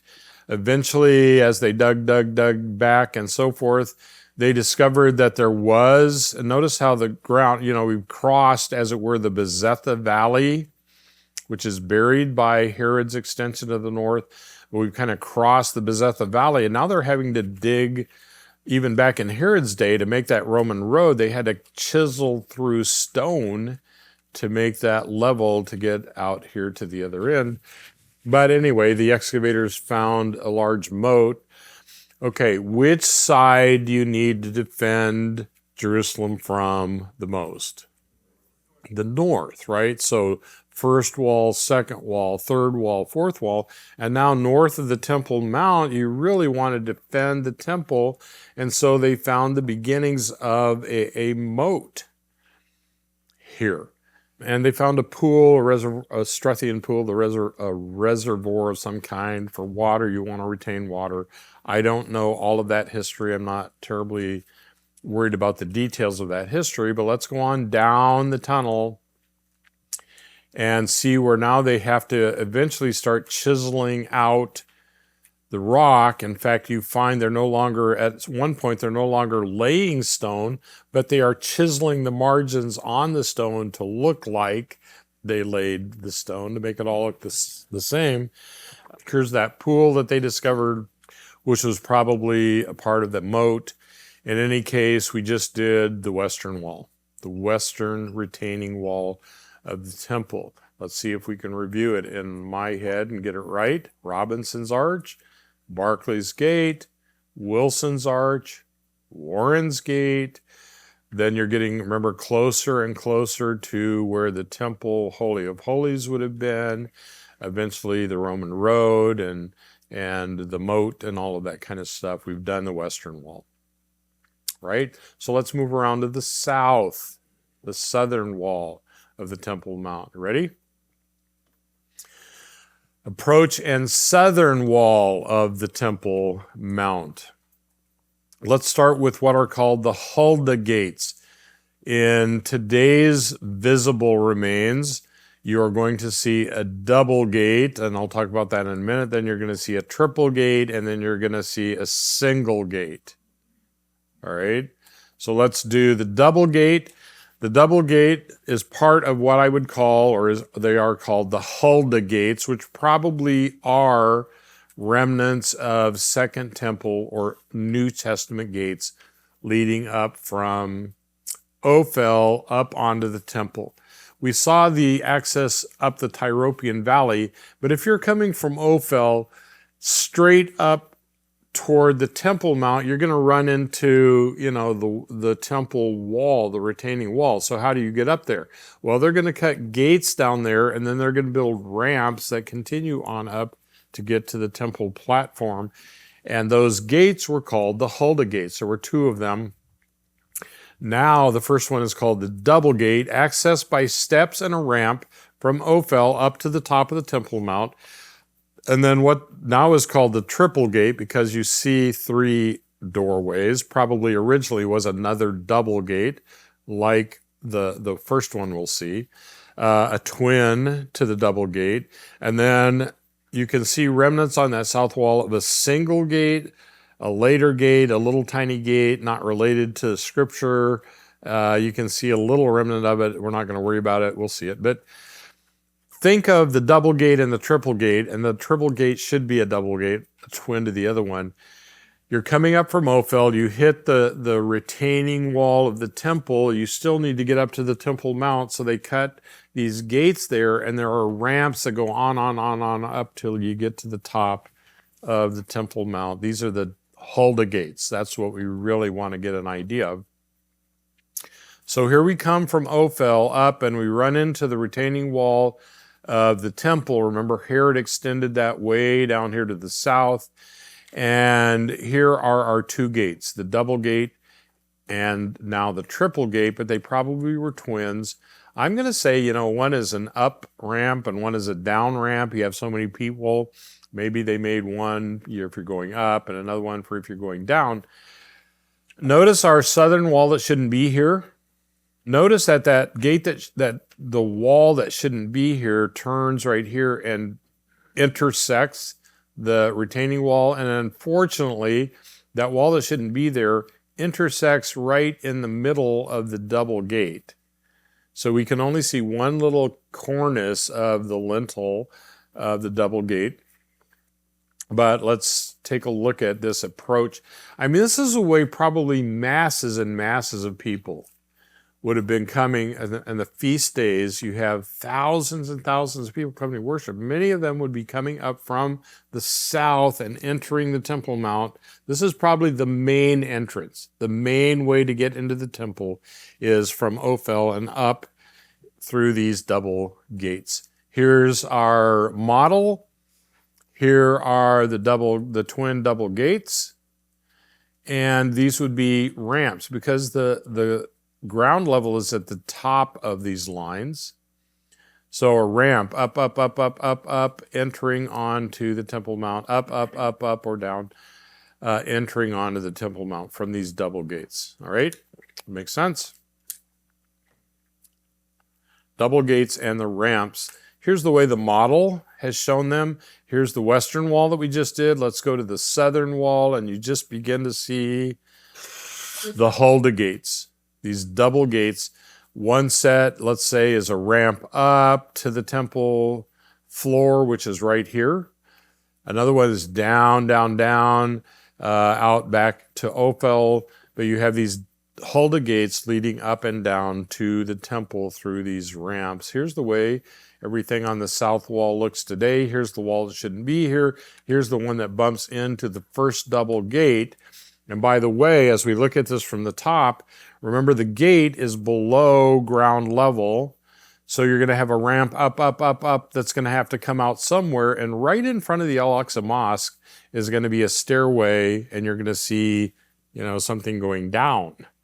And right here, they discovered another place that lines up exactly with the triple gate, which would have been a double gate, where the ramp would have come up, and this would be the twin of where you would enter and exit at ground level. Does that make sense? And I'll talk more about that in a minute because I've never been down either one of those. I'd love to go down there, but I've never been. Probably impossible to get there. I don't know. Because that's all Arab-controlled, mosque kind of stuff. All right, so let's come around here. This is the western wall. We're coming around to the south side. Here's the wall that shouldn't be there that's going to intersect. There's the mosque up on top of the Temple Mount. Here's the Mount of Olives. The Kidron is in front of us. The Hill of Offense is going to be down there. Let's look at the southern wall and try to get to where this wall that shouldn't be there is intersecting to find the double gate. Here's the wall that's intersecting. Our double gate is going to be right there leading up to the temple platform. There she be. This wall, unfortunately, has intersected that gate. There's the lintel of the first gate. There would have been a twin next to it. And as you come up these steps in New Testament times, this would be, if you want to walk where Jesus walked, the steps leading up to the temple through this set of gates or the other set of gates, up a ramp onto the Temple Mount. Here's a remnant of what is being called here the double gate. You can go on down farther to the east and you see a triple gate, which probably was, in Jesus' day, a twin to that double gate. So here's the other one leading up to the Temple Mount, the triple gate. And farther down, you will see, if you look closely, a little arch right here. This little arch indicates some kind of single gate, they call it, that went in there at one point in time. Who knows what it is, what it was there for. It really probably has nothing to do with New Testament time. So think of the double gates, 2 double gates, one now a triple gate as far as entrance into the temple is concerned. Here's one of them leading up, up, up, and the other one would be right here leading up, up, up. Make sense? Okay, let's talk about what you see before you start up the stairs to get to the double gates. Guess what you're going to find? You're going to find bunches and bunches of ritual baths. Before you go up to the Temple Mount, you have to bathe. That is ritual bathing. These mikvaot. A mikvah is like we think of a baptistry. It's a little pool of water that you could dip in, and when you dip in it, you become ritually clean. So these are for ritual washing before you enter the temple area, and there are going to be bunches of those near those stairs that we saw leading up to the temple, because thousands of people are going up to the temple to worship. You need the mikvaot, the ritual pools, for them to wash as they go up. And also they have discovered along that southern wall remnants of Israelite gates and a complex they think is a royal complex, and they think is actually the Solomonic house, the house that Solomon built for himself. But that's all going to be here. Here are our double gates, and here are the stairs leading up, and there are going to be ritual baths all along here. And they've discovered some Israelite remains and ruins, and they think, if David's palace was here by these Ophel excavations, Solomon would have built his palace farther up, closer to the temple, and they may have found remnants. I mean, they've excavated this whole hill here, as you can see, to the south. And these would be the Solomonic ruins. And the ritual baths pepper this whole area right here. Let's go down there and look at some of those. Ritual baths everywhere. See the stairs down and stairs up. There's actually water, probably rainwater down in there. Here's some people standing there, so you get an idea of how deep that particular bath would be. Again, stairs down into the ritual bath. Now you're clean, stairs back up. So, people, the unclean people can be going down here and the clean people going up here. Here's an absolutely huge ritual bath. It has some kind of name. They think maybe this was priestly, if I remember right. I don't remember the details on that, but it's a huge ritual bath because, again, you have thousands of people coming to Jerusalem, going up these southern steps in the main entrance to get to the temple. These are some of the ruins that they have discovered, and they think some of these on the southern, in the southern excavations, there may well have been Solomonic gates and royal palace ruins. All right. That is the western wall, which we have now done, and the southern wall, which we have now done. We're going to move around to the eastern wall. You ready for this? Everybody's still alive? Is your brain still working? Is this interesting? I hope it is. Whether it is or not, here we go. The eastern wall. There's some kind of weird stuff we're going to look at the eastern wall here that may not be quite as interesting to you. Maybe I'm underrating your interest. I don't know. But let's try to get a grip of the eastern wall. Once again, let me just say, not every group is going to see this stuff. You don't really need to see all of this stuff, and especially around the eastern side. I think very few groups go over there. I've only been up and down the eastern side twice, I think, maybe 3 times. There are some interesting features, nothing that you really desperately need to see. So if you never get up and down the eastern wall, don't worry about it. You haven't missed much. But it is fun to see some of this stuff for me.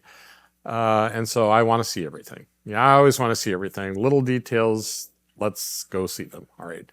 So we come around from the southern wall to that eastern wall, and guess what? There's a little bit of a lip of a bridge that is just opposite of Robinson's Arch on the other side. And so there may very well have been a stairway on the eastern wall in Herod's day that is a twin to Robinson's arch that we saw on the western wall. All right, and so we're going to call that a Herodian arch. Right next to the Herodian arch is a straight joint. If you are a bricklayer or know a bricklayer or have ever played Legos much, or I remember when I was a kid and I'd build a house and you'd pile up, what did they call those before Legos? They were little red bricks. Maybe some of you old people remember them. Anyway, you'd build a house and you'd stack those up and you'd make a bunch of them and you'd put them next to it and build a wall. But if you just stack them straight up, they fall over easily. So what do you learn eventually? You learn to stagger them, right? So a bricklayer knows, I can build a wall, I got to stagger those. Well, they see all these staggered stones of the retaining wall, and then there's a straight joint that's not staggered. And what does that say? Oh, they added on to something here. This is later, otherwise they would have staggered it. And so right next to the Herodian arch, and of course, remember, Herod extended to the south. So next to the Herodian arch, you would expect to find a straight joint where he added on that southern extension. So evidence of the Herodian extension to the south. There is another feature over there, a little farther to the north. It's called Muhammad's Pillar. It's sticking out. It's a pillar, a round pillar, big rock pillar, sticking horizontally out of the wall into the Kidron Valley. Maybe, I don't know, it's way high up, so I don't know if it's this far or this far, but it's sticking out. It's called Muhammad's Pillar. Apparently, in theory, he was out there and ascended to heaven or something. I don't know. But right about where Muhammad's Pillar is, there is a slight bend in the wall.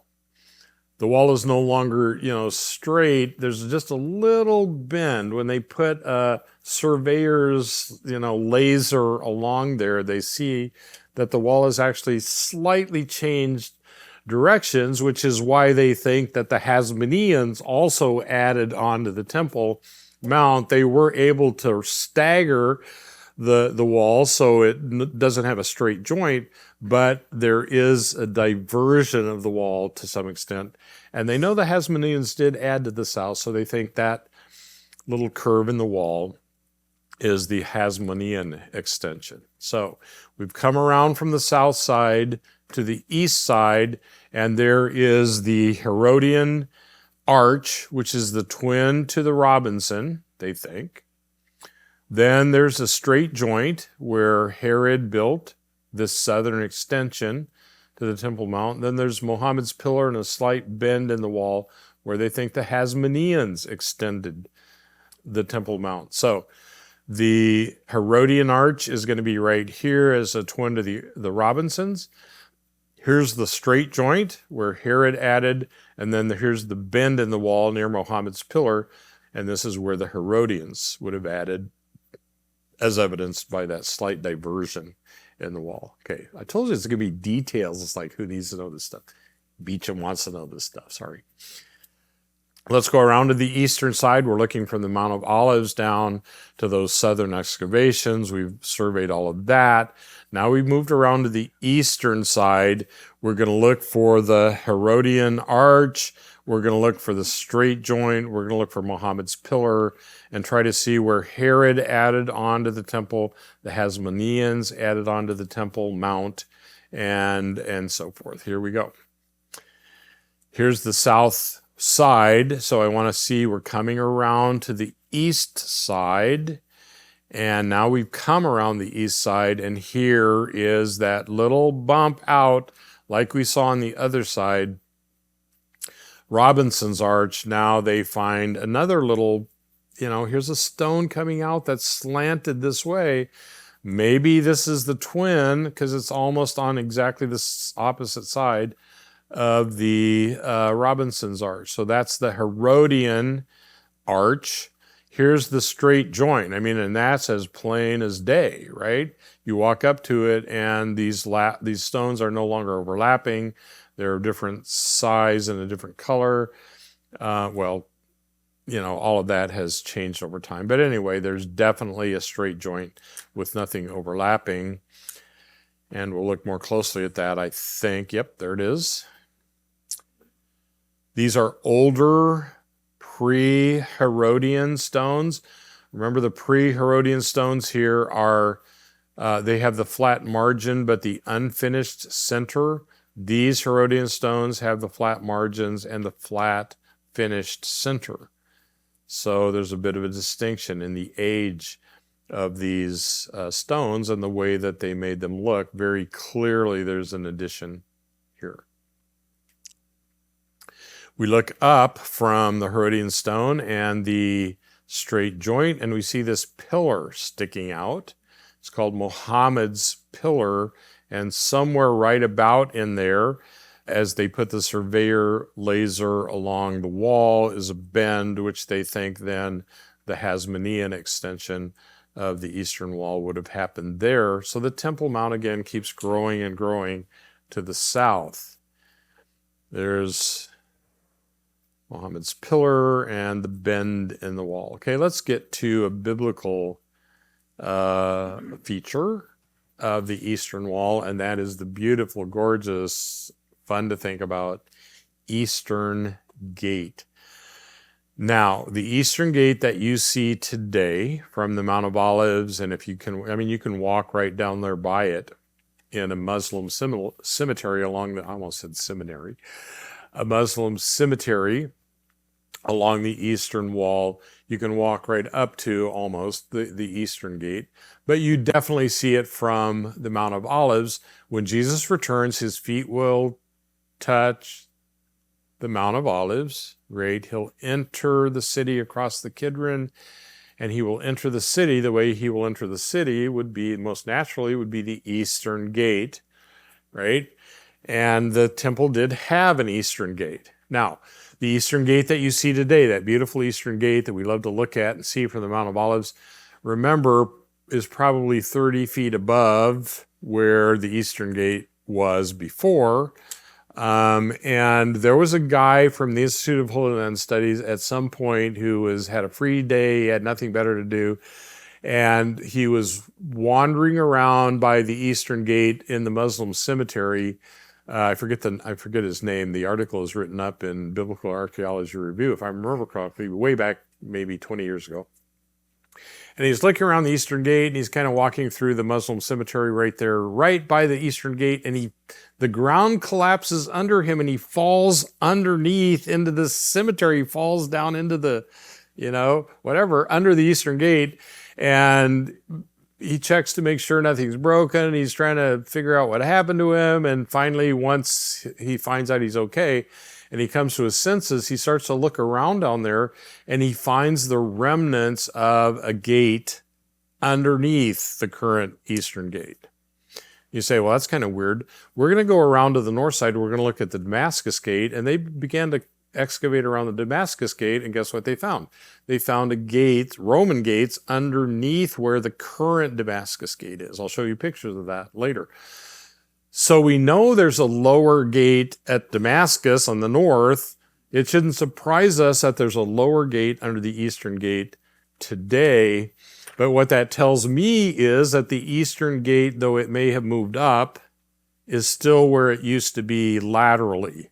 It didn't move north or south. The old Eastern Gate is under the modern Eastern Gate. So the Eastern Gate you see today is constructed over an early gate, and then north of that is going to be evidence, very clear evidence, of a Herodian tower at the northeastern corner of the Temple Mount.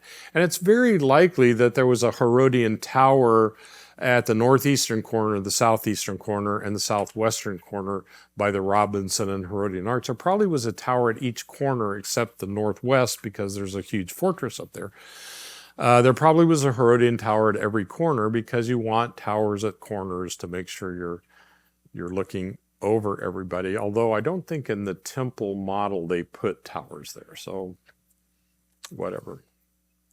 So the northeast Herodian tower oversees the temple from the northeast. Obviously, maybe towers like that on the southeast and the southwest. We really want to look at the Eastern Gate, and then north of that is the Herodian tower, right at the corner of Herod's extension of the temple to the north. All right, here we go. An aerial view of the temple, the beautiful, beautiful Temple Mount. We've looked at the southern end. In these excavations, we've come around and seen the Herodian arch. We've seen the straight joint. We've seen Muhammad's pillar and the bend in the wall. And we come down here to the beautiful, beautiful eastern gate. And the Herodian tower is going to be down there. Right? Let's approach the eastern gate. I'll come back to this picture later. Here it is. And interestingly enough, they put a fence around it here so guys don't come around and fall in holes and take pictures anymore. But I mean, this is the beautiful eastern gate. Why can you not get into the eastern gate today? What did the Muslims do? They blocked it off. I mean, the Messiah, the Jewish Messiah, is going to come on the Mount of Olives and enter the eastern gate. We own the eastern gate. Now let's block it off so the Messiah can't come. Well, okay, good luck with that. Now remember, the original, there's underneath this is another original, earlier eastern gate. Not that Jesus has to come through the original one, but my point that I'm making there is that this eastern gate that you see today is where the eastern gate was, in all likelihood, because there's a lower gate, in the days of Jesus. And that's going to be important for a discussion later. So you really want to see the eastern gate, both if you can from the outside. You'll certainly see it from the Mount of Olives. And when you get on the Temple Mount, you want to look at it from the backside. It's a beautiful, beautiful structure. Here's the backside of the eastern gate. You can't get down in there. In fact, sometimes when you walk over there, the Muslim guards up on the Temple Mount yell at you and want you to get out of there. But this is the back side of the eastern gate, and so there's the Mount of Olives off to the east. Okay, I'll come back to all of this in a moment. Here's the Herodian tower at the northeastern corner, and you see that obviously sticking out here on the eastern side. Here we are back down. The eastern gate is off to our left, farther south, and now we're moving up to the north. By the way, not only did they block off the eastern gate, they put a Muslim cemetery all the way in front of it, because surely the Messiah isn't going to walk through a cemetery, right, and defile himself. So they're doing everything they can to keep the Messiah from coming. I don't think it's going to work, but anyway, you clearly see that there was a bump out here, probably a tower. This is right at the northeast corner of the Temple Mount. So now we've kind of looked at the Temple Mount from every direction but north. Let's talk about the platform itself. Let's go up on top of the Temple Mount. All right, you ready? Are you with us? We've done the west, we've done the south, done the east. On the outside, let's go up on that flat place on the top, and let's try to get a hold of what's up there. We're going to start way back down at the south. Remember those Hulda doors that came up underneath, ramp up, up, up, up, up, up? They're coming under, in Jesus' day, they're coming up what's called the southern stoa. A stoa, that's I think maybe that's a Greek word. A stoa is like a porch-like complex, usually used for commerce and meetings, and that it's like an open-air mall where you either sell stuff and buy stuff, or you have meeting rooms and whatever. It's the south portico of offices and shops for temple governance. Who governs the temple in Jesus' day? Scribes, Pharisees, right? So this is where they're meeting and having all their hubbub. What are we going to do with this guy who claims to be the Messiah? And also commerce is going on there. Why would commerce go on in the temple? Well, because when everybody comes to the temple in New Testament days, they're bringing their sacrifice, right? And to bring a sacrifice, you have to have a lamb or a goat without blemish.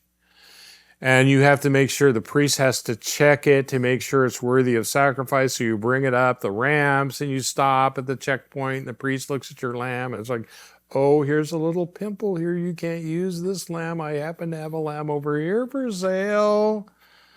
Right? And by the way, while you're buying your new lamb, you can't use regular money on the temple. You have to use temple money. So you've got to change your money from regular money to temple money. All that's going on here at the South Stoa, with thousands and thousands of people who are getting ripped off and have to change their money. And every time you change money, you lose money. Don't you hate that when you travel to Europe or whatever? It's like, I got to change money and you're going to take a chunk of it every time I do that? It's like, come on. That's going on at the Southern Stoa, where everybody's coming up from the Hulda Gates to worship at the temple. Jesus was not happy with that.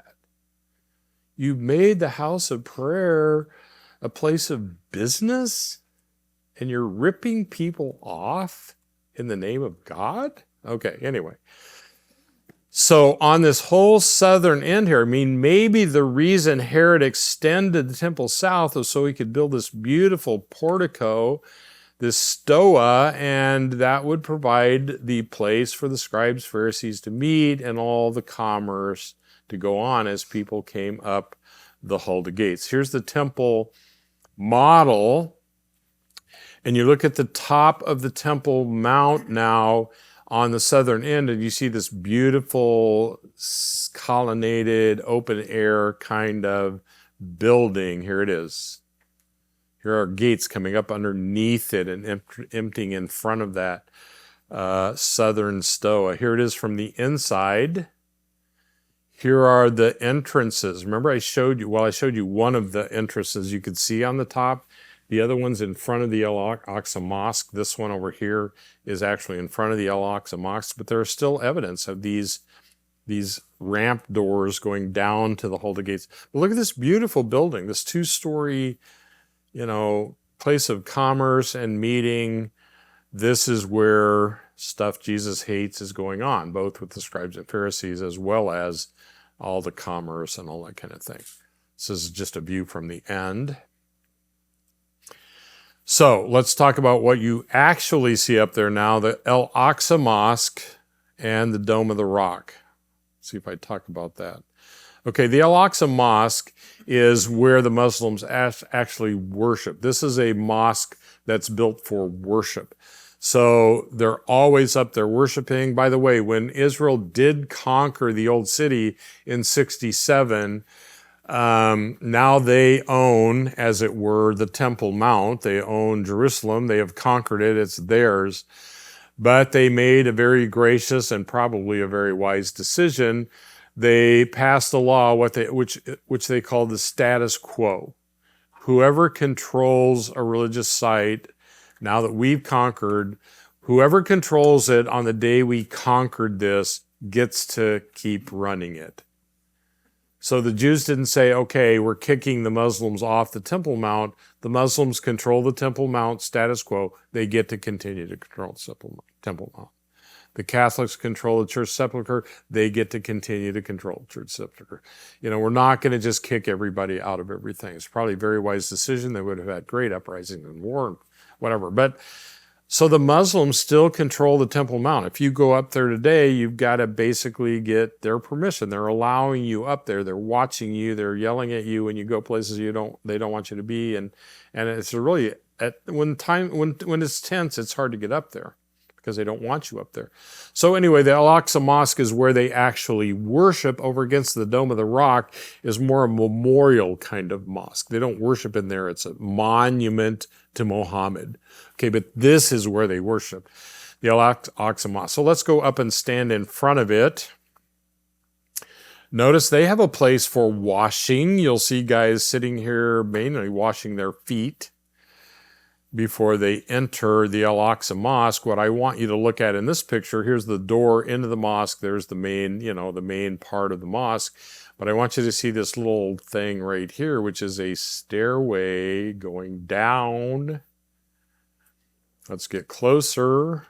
Here's where they're doing their ritual washing. See the little benches here and the faucets? Okay. So they're washing before they go into worship, and here's a stairway down. See if I get closer, yeah.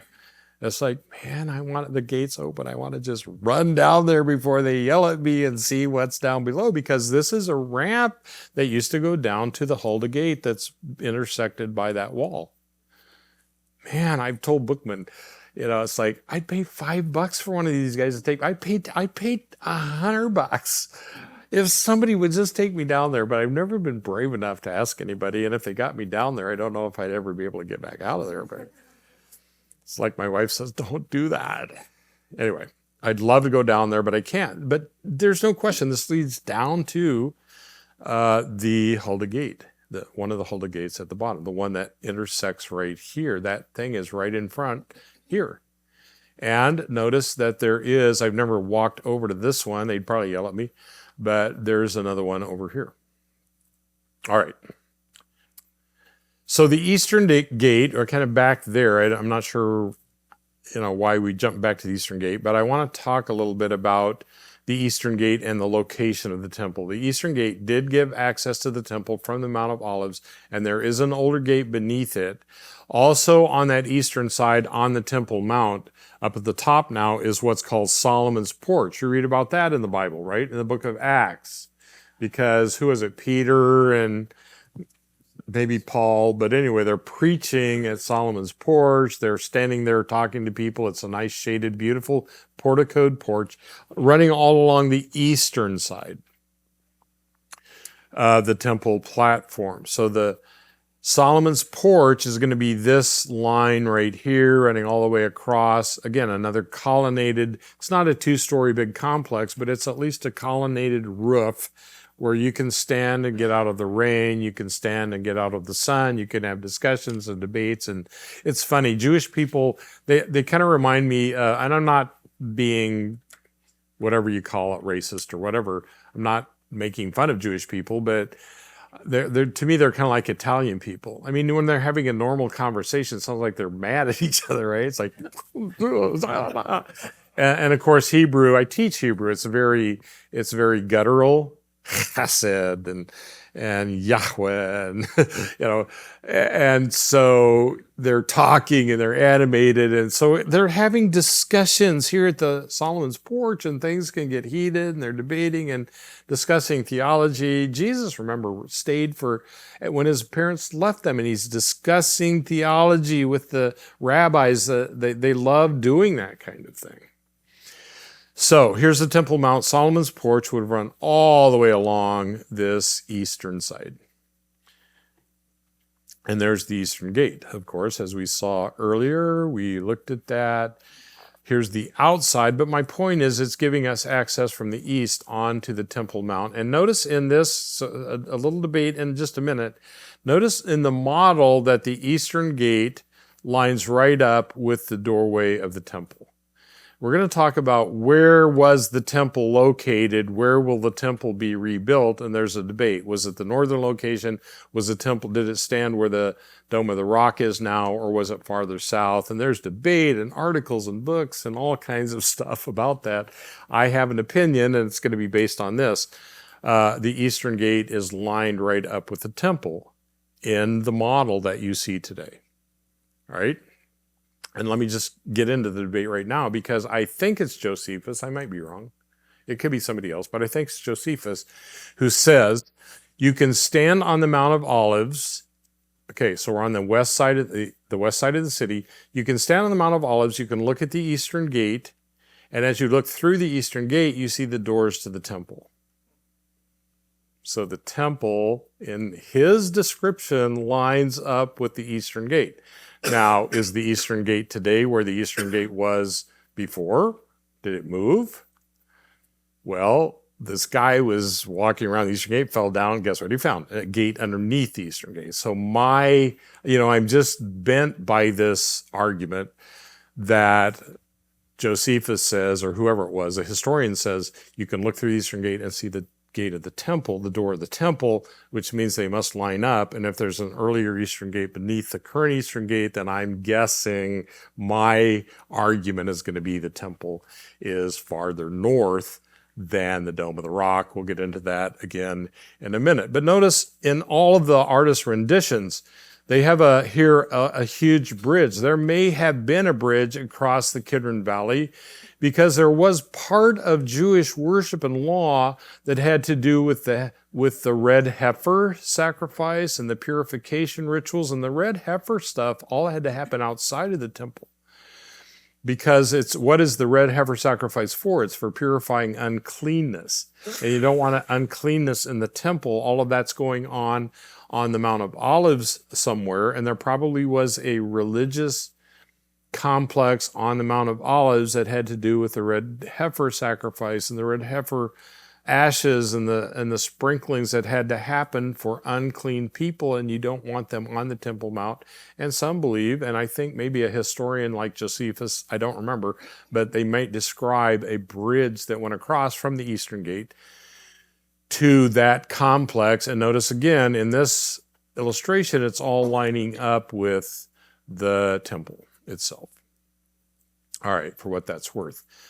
There's Solomon's porch. I got diverted already, but there's Solomon's porch where discussions, debates, preaching, Peter, Paul, think of them standing here and preaching Jesus to the Jews who are worshiping on the Temple Mount. Okay, let's get into the debate a little further. There's something on top of the Temple Mount today called the Dome of the Spirits, or the Dome of the Tablets. It's a little cupola.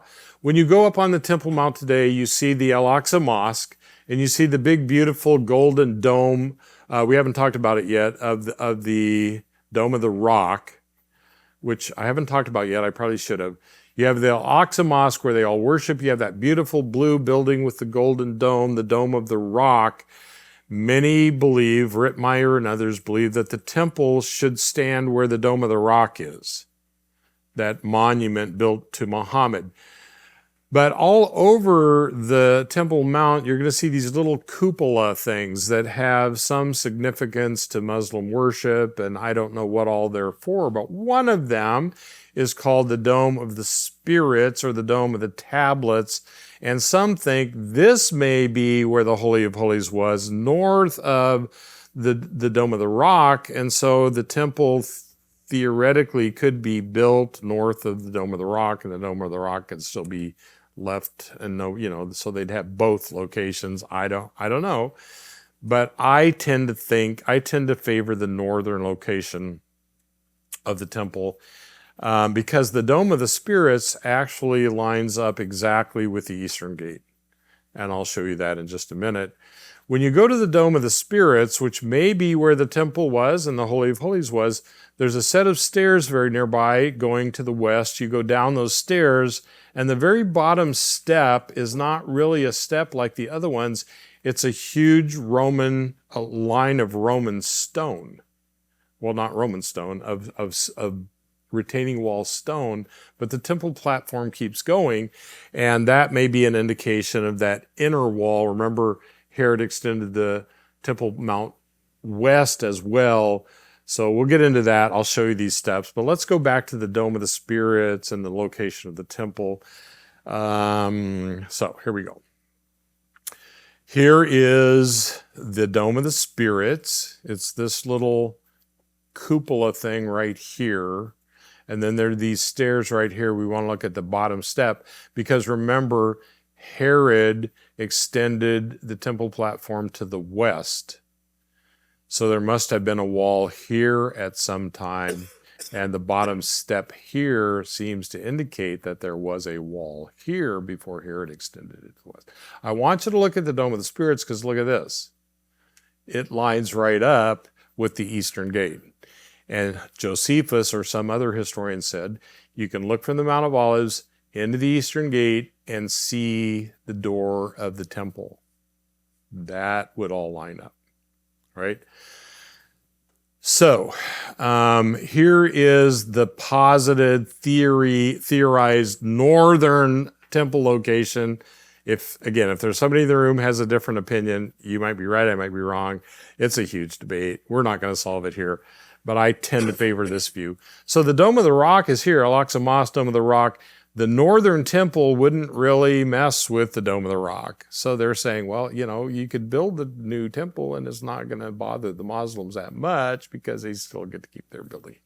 If the temple is going to be built over the Dome of the Rock, you're going to tear down the Dome of the Rock. That would be a little bit of a problem to the Muslims.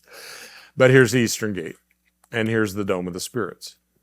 All right, so once again, we're going to look at that expansion here of the temple. And so we're going to go to the bottom step, and we're going to see a retaining wall stone, but the retaining wall is clear over here. So it seems as though there is certainly an addition farther to the west of Herod's construction. Okay, let's look at that Dome of the Spirits and how everything lines up. Here's the Eastern Gate. If you stand on the Mount of Olives and look in the Eastern Gate, you should be able to see the door of the temple. And there is a gate underneath this, right? There's an older gate where the Eastern Gate was. You look through the door, the Eastern Gate, you see the door of the temple, and here's the Dome of the Spirits, which would be in the back end of the temple. This would be where the Holy of Holies is, and you haven't messed with, if the temple is farther south, then it's going to be here. Some posited that's way down here. But I like this view. We're lining up the Eastern Gate with the Dome of the Spirits. Now we're looking at, from the Mount of Olives again, more obliquely. Here's the Eastern Gate. There's the Dome of the Spirits. We're going to go down these stairs in a minute, but I want you to see how that lines up. There it is again. Forgive me for overdoing this. We're now on the Temple Mount. There's the Dome of the Rock. Here is the Dome of the Spirits. Let's get closer. There it is. We're going to go down this stairway in a minute. And if you look at the Dome of the Spirits, underneath it, this is bedrock. So, we are at the top of something. This is bedrock. We're at the top of the mountain. You've got to really, the tabernacle temple was built at the top of the hill, right? So there's another thing that they point out. And it may be that the temple actually stood to the north here, and that this cupola even kind of respects that location. Who knows? All right. Anybody want to make a comment about that? I don't want to get into debate. But if it's bedrock, how would it be lower then? Lower than than the Dome what? of the Spirit. You said the Holy of Holies would have been lower than that, right? Because of the the temple and the holy, the tabernacle is built on the threshing floor of Aruna, okay, which would have been the top of the hill theoretically. Okay. So my point there is, now we're not looking for stuff 30 feet down or whatever. We're looking for the top of the hill, and this is bedrock. Now they're going to say, well, the Dome of the Rock, when you look at the Dome of the Rock, the Muslim monument to Muhammad, there's bedrock there too. And that's where the Holy Place was. All right, so there's the Dome of the Rock. Now we've come down. Let me back up. We've seen the Dome of the Spirits. We've gone down these stairs, and we're looking up the stairs. These people are going up toward the Dome of the Spirits. Stair. What I want you to see is this. Obviously, this is an old stone, probably a part of a retaining wall, an earlier retaining wall, because the temple platform at its lower part, the temple platform today is not just one big flat thing. You actually, there is a lower level, and then you go up to the upper part where the Dome of the Rock and stuff is. So there are still levels to the Temple Mount, but anyway, the Temple Mount, this lower part goes even farther back. So this is an addition. Let's see if I got a sideway. Yeah. So we've come down the stairs. The Dome of the Spirits is up here. There's more to the Temple Mount. It's going to go farther to the west. But this is the indication then that Herod extended to the west into the Tyropean Valley, or toward the Tyropean Valley. And here's an indication of the earlier retaining wall, probably from the days of Hezekiah. All right, so here's the bottom step that we were just on. I'm telling you is one of the walls of this retaining wall. Herod extended everything farther to the west. Make sense? I think we can quickly do the modern structures because we've talked about them. The Dome of the Rock, I've mentioned a million times. This is the site traditionally of Abraham's sacrifice and Muhammad's ascent. Remember, the Mohammedans do believe in Abraham. They're descendants of Abraham, not through Isaac, but descendants of Abraham. And so they have ties in their religion with Abraham and so forth. They have no problem with those stories, and so they incorporate Abraham, and so they even incorporate Jesus into their religion. But Muhammad, of course, is the main focus of the Muslim religion, and this is where Muhammad ascended to heaven from this place. So again, the Dome of the Rock, that beautiful blue mosaic building, octagonal shape, built by Suleiman, I believe, with the gold dome on top. It's a gorgeous building. That is a monumental building. They don't really worship in there. The Al-Aqsa Mosque is where they worship. There's something that historically has been called Solomon's Stables. It's kind of a weird thing. It never was stables, and it's certainly not Solomonic. The exact use and date is unknown. But here's the Dome of the Rock. And there's Al-Aqsa Mosque. We've already seen those in a way. Solomon's Stables is underneath the southeastern platform, probably down there where the Hasmonean extension, certainly where the Herodian extension, when he extended it to the south, he left a lot of that southeastern corner. He built these arches underneath them, dozens of them, to support the temple platform, but he left a lot of that open under there. When the Crusaders discovered that, oh, this looks like a stable for Solomon's horses, so they called it Solomon's Stable, the name stuck.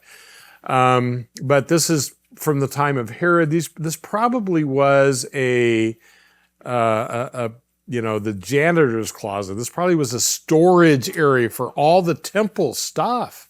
There's tons of stuff. You got to store it somewhere. Man, I want to talk about when we built our new building. We built this big storage room, and guess what happened? It's full of stuff. At the seminary end of our building, the wing, there's no basement under it. We thought, well, why don't we just spend a little more money? Well, they said it would be too much money. Let's just build a whole basement underneath here. We'd have double our square footage. We could put indoor parking. We could have storage under there. Well, if we would have done that, guess what happened? It would have full of stuff. You'd be full of stuff. In any case, this is not Solomon's Stables, this is not Solomon's Stables. This is like temple stuff, probably. But today, underneath there, they have made that a women's place of worship and teaching for the Muslim women because they can't go into the mosque. But this is a historic site that's called Solomon's Temple. So here's the Dome of the Rock, right? Here's the Al-Aqsa Mosque. And at one time they redid all of this. You can see they poured kind of a new floor, which would be a ceiling. And underneath here is what's called Solomon's Stables. But it is now a place of Muslim worship for the women. And teaching, I think. It's a school kind of thing. The beautiful Dome of the Rock, if you can get in there, it's beautiful. Here's some people sitting here. You can see how huge this thing is.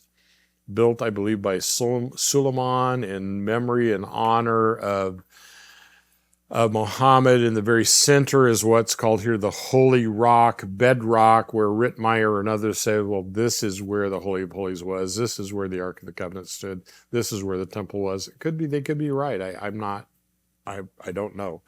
I favor the northern view, but whatever.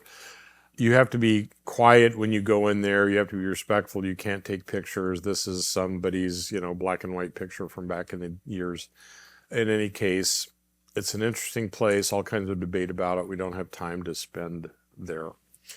Here's the Al-Aqsa Mosque where the worship is going on, and then under here are what are called Solomon's Stables, this kind of open, arched area right here where the women are worshiping. Now we're down in that. There's a picture that someone took down there with these arches and so forth. This, I believe, I can't remember who maybe took this. It's Todd Bolin or somebody got down there and they took a picture, and this lines up with the Hulda gates and that ramp going up, if I remember right. So, man, I'd love to get down there, but never will get down there. All right, let's go to our third set of slides. Let's look at the northern part of the city. We looked at the west, south, east. Let's go to the north. Here's a view from the north to the south. And we're going to look at this area right here. Remember the Bezetha Valley, the Pool of Bethesda, that kind of stuff. The Via Dolorosa, the Catholic traditional, marching of Jesus and so forth is all going to happen up here at the northern part of the city. So we're looking at this area in, we're thinking of Jesus' time. We're trying to figure out what this looks like in Jesus' day, all right? St. Stephen's Gate is the gate you enter on the eastern side. You can't get in the eastern gate, obviously. So just north of the Temple Mount is a gate called St. Stephen's Gate or the Lion's Gate because there are lions carved on the side of the gate as you enter. A modern gate, not necessarily a biblical gate, giving access just north of the Temple Mount. On the northern end of the Temple Mount in Jesus' day was the Antonia, which was where the Roman soldiers would be garrisoned. It's a big kind of fortress-looking thing where the Roman soldiers would be garrisoned, perhaps a governmental center where, Jesus might have been interrogated by Pilate and so forth, although there's debate on that, but probably certainly a Roman garrison overlooking the temple. All these Roman guards then could keep the lid on everything that's ready to blow up in Jerusalem, Matthew 27, Acts 21. So let's look at that. Here's St. Stephen's Gate. You can walk through that today, walk through it many times. It really is the beginning of what the Catholics call the Via Dolorosa, the way of the cross, the way Jesus marched to Calvary. Of course, for them, Calvary is the Church of the Holy Sepulchre.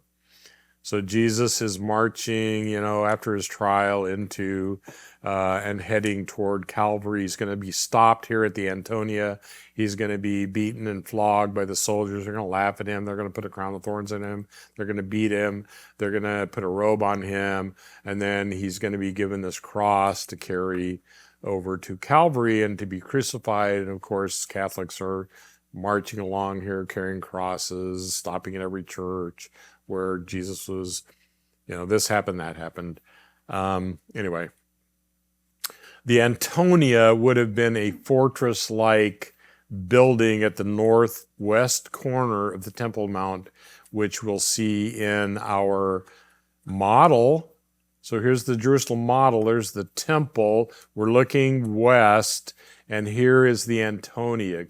I just wanted to give you an orientation as to where, in comparison to the temple, is the Antonia. Here's that fortress building. This is the model. It's not the way it looks today, but this is the way it would have looked basically in Jesus' day. Let's turn a little bit to the right. Here's this fortress that's called the Antonia.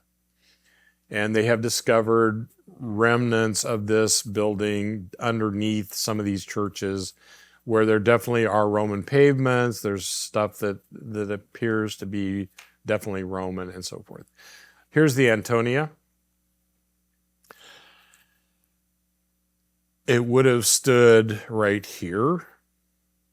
And here's St. Stephen's Gate today. So we're going to come in St. Stephen's Gate, and we're going to be very near the Antonia. There's going to be a pool right here called the Israelite Pool, and the Pool of Bethesda is just north of that. And Jesus certainly healed a man at the Pool of Bethesda. Let's talk about all of that. Here's the St. Stephen's Gate, or the Lion's Gate. There are the lions. We're just north of the temple precincts. That Herodian tower thing that we saw, that's to our left because that's the end of the temple. And now we're north of the temple entering the old city. This is the Ecce Homo arch, where behold the man, everything that happened in Jesus' trial has to have some kind of a marker. This is probably actually a Roman arch from the time after, I don't know, Byzantine or something. Anyway, the Church of the Flagellation, where Jesus was scourged. You go underneath this church or other churches, and they're going to show you, definitely, we're down in the basement now because we're, 10, 20, 30 feet below ground level. And here is Roman pavement. They're going to show you, these striated things where so the horses wouldn't slip when it's raining and the water's wicking off and stuff. And they'll show you these things where, if this is a Roman garrison, these guys have nothing to do when they're off duty, so they're scratching these games in the stone and they're playing games on the floor. It's very, very likely. This would have been where the Antonia stood, is the point. But we're underground, maybe in this case about 10 or 15 feet. The Israelite pool I mentioned right inside St. Stephen Gate, probably related to temple purification. If you came in from the east, and if there was a gate north of the eastern gate, or if you're coming from the north in that neck of the woods, remember you have to bathe before you go in, or maybe this is a reservoir for temple water. Nobody knows for sure, I don't think.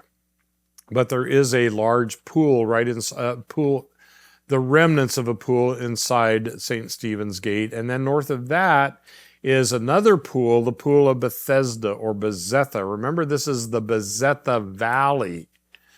So water is coming off of the hills around, they're running into the valley, and they want to preserve that water. That's why they build these pools, not just necessarily for washing, but to preserve water running into valleys. And we're now up in the Bezetha Valley, what's left of it, after Herod extends the temple to the north. The Pool of Bethesda was no doubt a beautiful multi-porch. Does it say 5 porches, I think? Or I think it's 5. I always tried to figure out as a kid, how do you have 5 porches? I don't know. But I believe it was very beautiful in its time. It's mentioned in John 5. There was a tradition that an angel would come once a year and stir the water, and whoever got there first would be healed. And here's this man who's been a paralytic for 38, 40 years, whatever the number is, I forget. And he says, I don't have anybody who can get me down there quick enough when the angel comes. I've been waiting here and hoping I could somehow get down there, but I can't.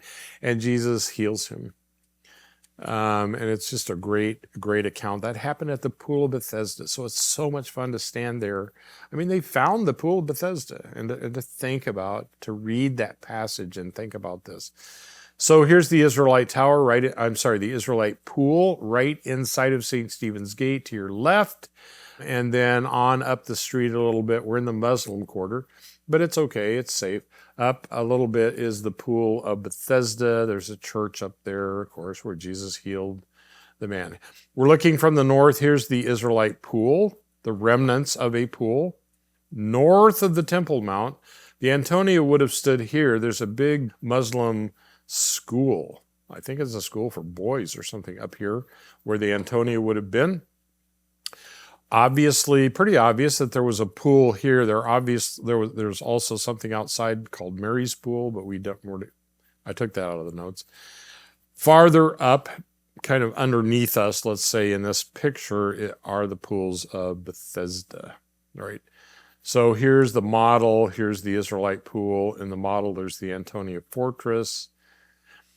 Here's the Israelite pool in the model. St. Stephen's Gate is right here. We're looking at the northern end of the Temple Mount, the Antonia. And here's that 5-porched, beautiful Pool of Bethesda, the Bezetha Valley running right here. And these pools are catching water coming off of these hills. So let's go up to the Pool of Bethesda. Of course, they built a church there.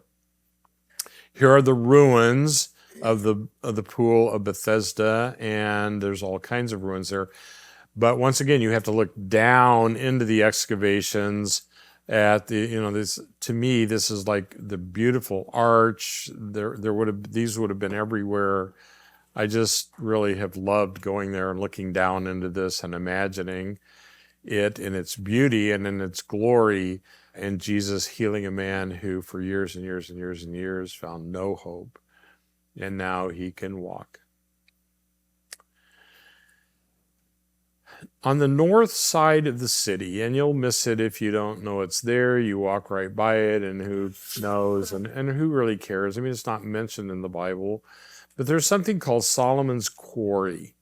Possibly a quarry. Where did Solomon, but more importantly, not Solomon, but probably Second Temple Herod, where did he get all the stones to rebuild, to fortify and to extend the temple? Trust me, he didn't send to Indiana. He didn't need Indiana stones. There were plenty of stones there, but there is a quarry, definitely there's a quarry underneath the northern part of the old city of Jerusalem. And if you pay attention, if you're near Herod's Gate or you walk from Herod's Gate to Damascus Gate, there's a little hole in the wall here, and there's a little booth with a guy that sits in it and waits for you to give him a shekel. This is back in my day. And you could walk back in here, and obviously they have hewn stones out of here. Now remember, we're north of the Temple Mount. So how did they move all these stones here? Well, at least they were smart enough, right, to cut stones on the north side. So if you put them on carts or rollers or whatever, the gravity is going to help you get them down there. And there's some theories about that. But anyway, Solomon's Quarry is there on the north side. And here it is. You walk down there and there's nothing to see except hewn out quarry. It's actually very big. We're looking back now out to the door where the guy is who wants a shekel for you to walk down in there.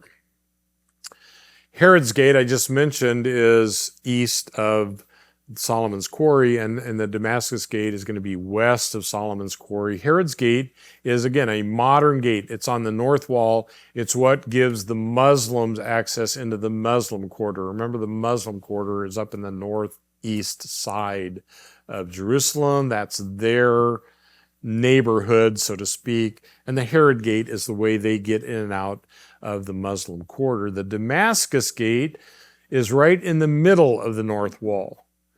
The current north wall of the old city of Jerusalem, right in the middle of the north side, is the Damascus Gate. We're on the north side of Jerusalem. We're in the middle of the city and we're heading north. And where are we going to get eventually if we head north out of Jerusalem? Damascus, right?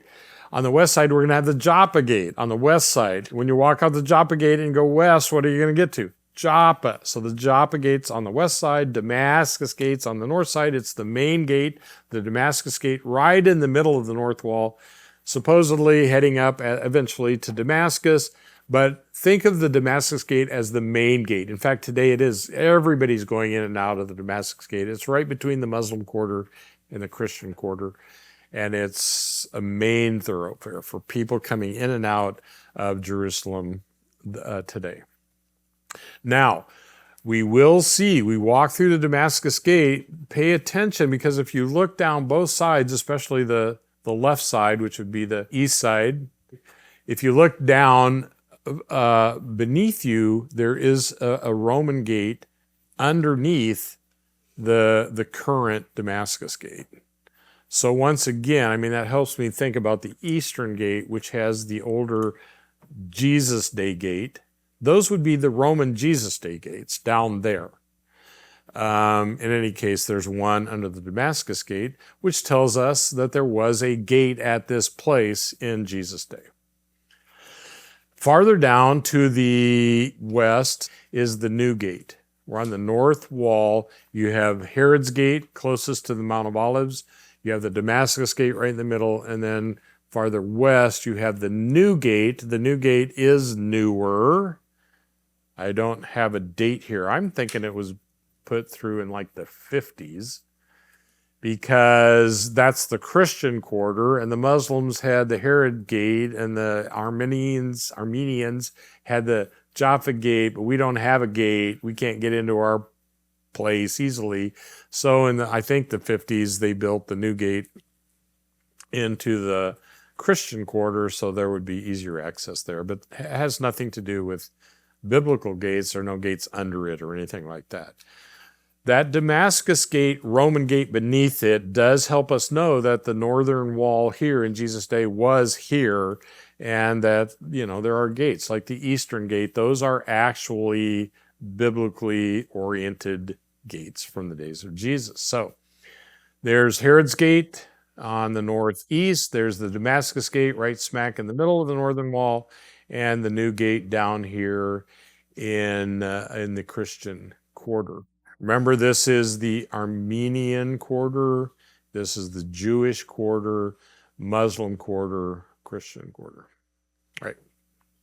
We're looking from the north. Here's that north wall, and here is Herod's gate toward the Mount of Olives, the eastern end. Here's the Damascus gate, the main gate through the northern wall. By the way, remember I said you can walk on the top of the walls. Again, I think you pay a shekel or two or maybe 5 now. I don't know. Back when I'd go over there, a shekel was like worth a quarter.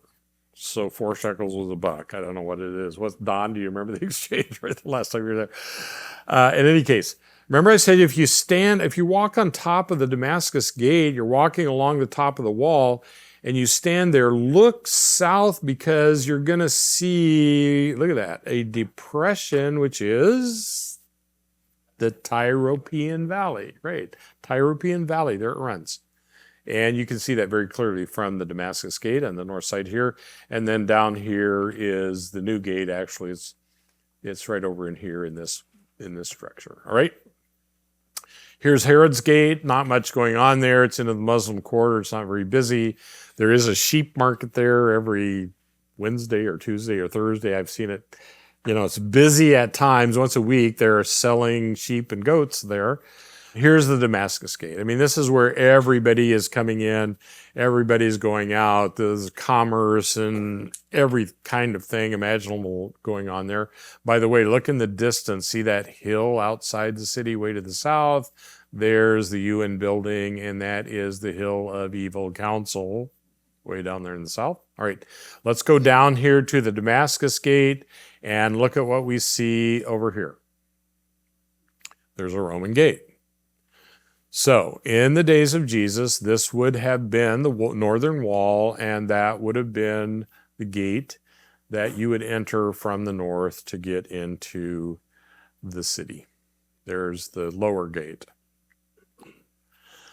Here's the new gate built to get into the Christian quarter, and now we've done the gates on the north side.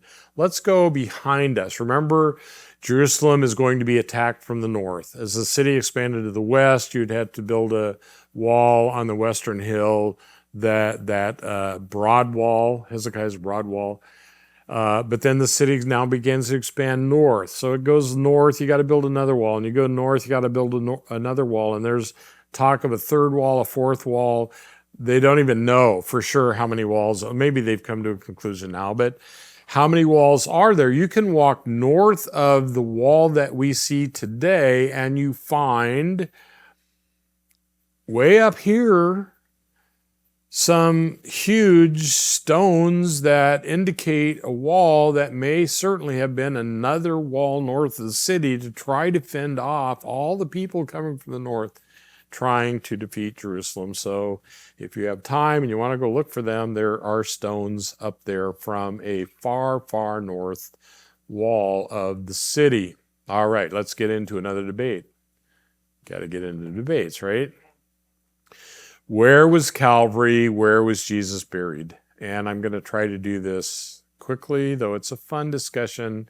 And it can be a heated discussion, and we can get disappointed with each other if we don't agree. Having taught for 48 years, when I was young, I knew everything, and I was always right, But the older I get, the more I realize that I'm not always right. I mean, don't talk to my wife. We have other, whatever. But I'm not always right. I have opinions. I hold them strongly. I hold them deeply. If they're rooted in absolute scripture, I'm not going to give up on them. And I hope I have that right. But this kind of debate, I mean, I could be wrong. The temple location, what does it really matter? So the older I get, the more mellow I get. I don't want to give up truth, and I don't want to hold truth lightly, but this kind of debate, I'm not sure either of these is the actual site. I think one of them is more likely, and the one that's more likely is the one I don't want it to be. And I don't think any of us want it to be. We want it to be Gordon's Calvary and that tomb, and we'll talk about why. But it's either Gordon's Calvary. I mean, the debate is between two possible locations. Gordon's Calvary and the Garden Tomb, which is very beautiful and a great place to go and visit, or it's the Church of the Holy Sepulchre, which is controlled by Catholics. It's dark, it's full of incense, it's full of ritual, it's full of people kissing rocks, and it's ugly and horrible. But I think it has the better tradition and claim of the two, though it may not be the place either. I want it to be the Garden Tomb, but if it's one of the two, it probably is the Church of the Holy Sepulchre, though I wish it weren't. Okay, so let's talk about that. Here's Gordon's Calvary north of the city. Remember, Jesus was crucified outside of the city, and it was a hill that was called Golgotha, the place of the skull, and he was buried in a tomb nearby, a new tomb nearby, all right? And so there's Gordon's Calvary in the north, and the other option is the Church of the Holy Sepulchre, this Catholic edifice that's dark and incense and all that stuff that we hate. And here's the way I say it. I hate going, it's like the church at Bethlehem, Church of the Nativity. I hate going in there. I don't like going in there, but you got to go in there because it's there, and that's, whatever. So you say, well, the Church of the Holy Sepulchre isn't outside the city. Well, remember, the city spread to the west, a north wall, and there apparently is an indication of, in fact, I believe the model of Jerusalem has the wall here. And so it would have been outside the city. At that point in time, this wall would not have been there in the days of Jesus, according to this, theory, whatever. So here we are looking at the old city. There's Gordon's Calvary just outside the Damascus Gate to the north a little ways, a couple, 3-4 blocks. And then here, buried in the city today, is the Church of the Holy Sepulchre. Which site is it? Let's talk about that. Here's the model. Here's what they've done on the model. We're north of the city. Here's the Temple Mount. Here's the Antonia. Here's the north wall in Jesus' day. Here's that wall that I just showed you a moment ago. Here's, they pictured it, at least the last time I was there, Gordon's Calvary, they pictured as like a quarry that has filled up with water. All right, a stone quarry that's filled up with water. This would be a place that's not used anymore. And there's a little hill there, a rocky hill, and this is where Golgotha was.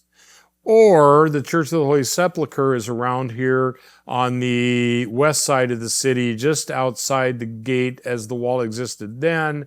And there's a little hill there, and that's where they took Jesus out of the Antonia and they crucified him there. And again, the tomb is close to where he was crucified, according to Scripture. So, General Gordon, a British, I forget if he was a general, it runs in my mind. So this British official who's a believer looks out the window of his office in North Jerusalem one day, and he sees this hill, this rocky outcropping north of the city, and he sees what looks like a face here, which looks like maybe a skull. And so this is the place of the skull, Golgotha, and he starts to, there's a cemetery there, and he starts to look around and search around, and just to the west here, very nearby, he finds a tomb with a rolling stone thing, and it's like, oh, well, here's Gordon, that's why it's called Gordon's Calvary, and the Garden Tomb, And he argued then that this was Golgotha and the tomb of Jesus. Here's the tomb that's very nearby. I'll talk about that more in a moment. They never found the Rolling Stone, so they moved one in here so we could see what that looks like. And you walk into that cave right here, and you will see this. Now, remember St. Etienne's and that broken tomb that I showed you? And so remember that? I mean, the body would have laid up here, and this would have been hollowed out as a repository. And remember, let me back up a little bit. I'm making an argument here against the garden tomb. Here's the garden tomb. You see that wall and fence above it? That's the north side. And if you walked up there, it's kind of an alleyway, and you get across the alley, and there's St. Etienne's Franciscan monastery. And remember, we went there, and the friar let us in, and he showed us a bunch of what? First temple tombs, Old Testament tombs, right across the alley from this, which means this is probably part of that complex, and it probably is, I'm going to argue and suggest that this would be First Temple Old Testament tomb, and it's exactly like those tombs, frankly, that we saw not only at St. Etienne, but over there at the Scottish Presbyterian Hospice Church, right? So I'm thinking this is too early to be Jesus' tomb. And he certainly would have, I remember one of my professors way back, it's the first trip I ever took over there, and he said, this is Jesus' tomb, and remember it was built for someone else, and they're going to put Jesus in it, and Jesus must have been taller than him because they had to, hollow out. And I've heard other people argue that, this couldn't have been the original tomb for Jesus. He was taller than the guy it was built for, who was, remember whose tomb this was? Yeah, and they gave it to Jesus, so they're going to argue they had to, lengthen it a little bit to get Jesus in here. Well, the body wouldn't have been down here. The body would have been up here on the, whatever. So I would love it to be Gordon's Calvary. I'd love it to be the Garden Tomb, because evangelicals, British evangelicals, purchase this. They own it. They run it. They believe in Jesus. They believe the Bible. You go here, it's beautifully decorated. You can walk through this and go over and see, the skull. It's right by the bus station north of Jerusalem. You can see Gordon's Calvary and the skull, and you walk back in here, and they've got a little amphitheater thing. You can sit there and sing "Up from the Grave He Arose" and read the scripture. And it really, you've got to do that. You should do that. It's great to do, because Jesus was in a tomb, and he's not there anymore, and he rose from the dead. And the people who own this believe that. And it's fun, and it's great, and I get goosebumps right now thinking about sitting there, reading that, and singing that. Our Lord is risen, but I doubt if this is the place. That's okay. We can still, who cares where the place was? Let's talk about the fact. There is no tomb of Jesus. He's risen, okay? So let's celebrate that here. Beautiful, beautiful place, but let's look at the alternative, and that is Church of the Holy Sepulchre. All right, I don't want it to be here. I don't want to go in this place, but we got to go in this place. So once again, there's Gordon's Calvary in the north. Here's the Church of the Holy Sepulchre on the west side of the city. Here is where the Church of the Holy Sepulchre now is built. In the model, there's a little hill here. Gordon's Calvary was this quarry that has filled in, and that's where Gordon thought that the tomb was. We're looking now at the same model from another direction. Here's the Antonia. Here's north, and so that quarry is up here now. We've moved around to this other wall, and we can see where the Church of the Holy Sepulchre sits. They change this model every time somebody comes up with a theory that they agree with. And there used to be a little hill here that they called the Church of the Holy Sepulchre in Golgotha. Now, and the last time I was there, it was this weird pillar-looking thing. I don't know why. I don't know if they've changed that. Don, I don't know if you remember what that looks like now, or Ed, but anyway, this is how the model, the last time I was there, represents the Church of the Holy Sepulchre. I think they did this because of what you actually see in the church when you get there, this weird little thing. But here's the Antonia. They march Jesus outside the city. They crucify him, and they bury him in a tomb very nearby. And they built the church over that. Here's this huge edifice that you're going to enter here. If you see the stairs here for a second, the hill of Golgotha is up, they say, at the top of this. So when you go inside, you're actually going to go inside and go up, and this is the hill up here where the crucifixion happened. Then you go back down, and the tomb is nearby. So you go in, and here's what you see. I mean, who wants to see this? Jesus is not on the cross anymore. We all know. Here, you go up those stairs inside, and here's the bedrock. I think this is why they put that weird shape in the model, because they see this and they think maybe that's it. So here's supposedly the hill of Golgotha, and people are looking at this and weeping and praying, and then you go down, and this is where the body of Jesus was laid and prepared, and people are kissing the stone and incense and stuff. And then you go over, and the actual tomb where Jesus was buried is in this little building, and people are lined up, and you go in there, and you look at where Jesus was entombed, and there's a guy sitting there with a little bowl, and he wants you to put money in it, right? And I mean, it's just, I don't want to go there. I don't want to be there. You have to go there. It has a better claim, in my opinion, historically, than Gordon's Calvary. There's the very place where Jesus was buried. There's Mary, his poor mother, who prays for us, So that's the debate. I wish it were one. If it's either of the two, it could be the one we don't want. It may be neither of them. I don't care. My Jesus is not in a tomb. Who cares where the tomb was?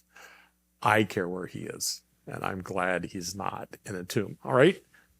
Okay, let's go to the western side of the city and see if in 25 minutes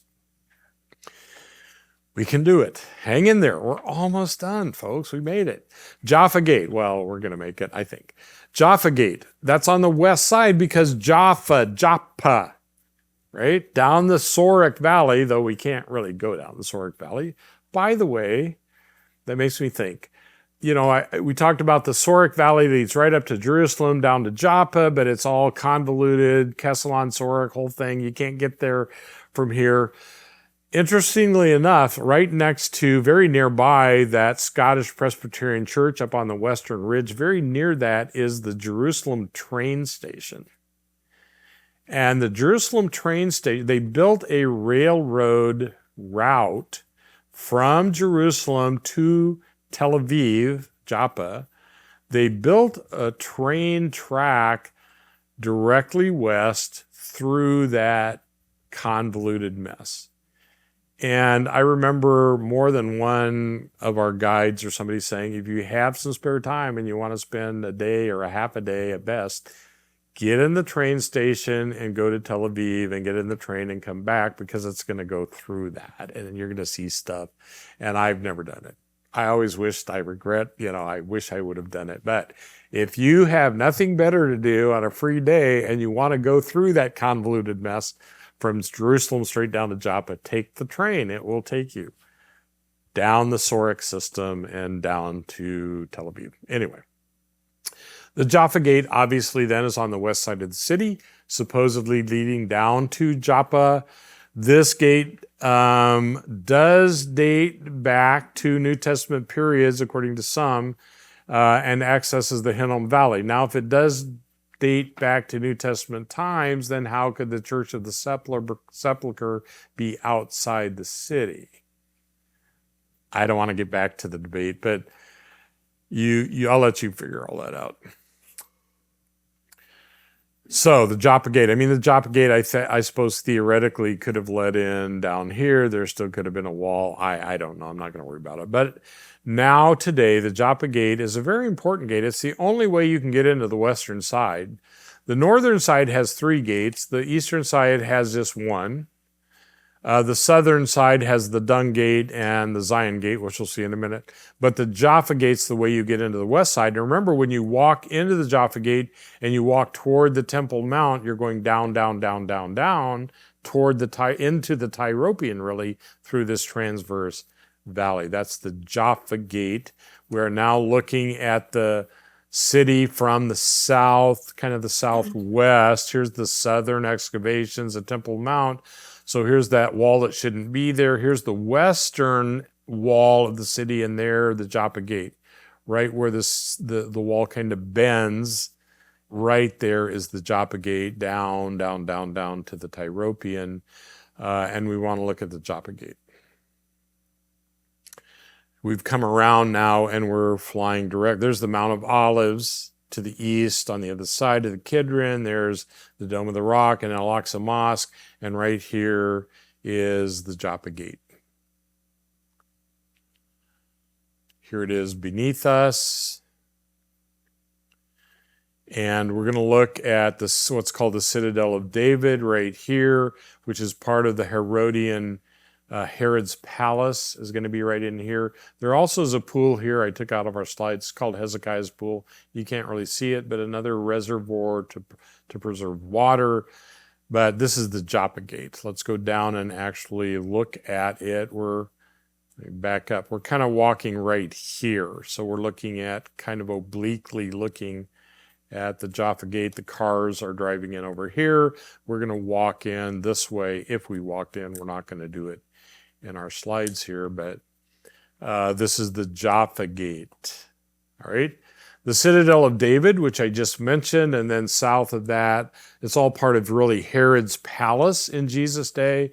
This would be where Herod the Great lived.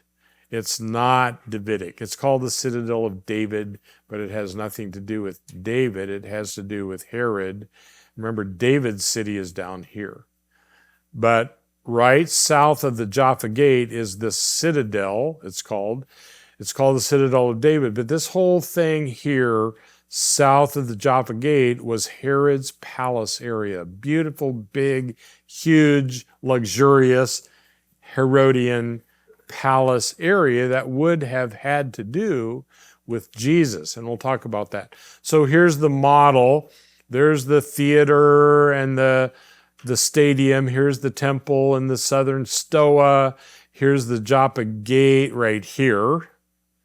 And here's the citadel and Herod's palace, this whole huge complex here in our model. The Citadel of David, the northern end of Herod's palace area. By the way, he built these towers in honor of his 2 sons, Phasael and somebody I can't remember, and his wife, I can't remember her name. Why did they die so young? Because he killed them. He killed them. He thought they were plotting against him, so he kills them, and then he builds these towers in memory of his dear beloved. This guy's nuts. Anyway, beautiful palace, no doubt. Some think there would have been, there certainly would have been some guards, some Roman guards here. They think maybe Jesus' trial actually took place here. Pilate would have been, here as well, rather than over in the Antonia, which is back there. So we'll talk about that in just a minute. But here's the Citadel of David, and Herod's palace would have been south of there. You can go in the Citadel of David now. There are excavations. There is a little museum, if I remember right. You can go up on the towers.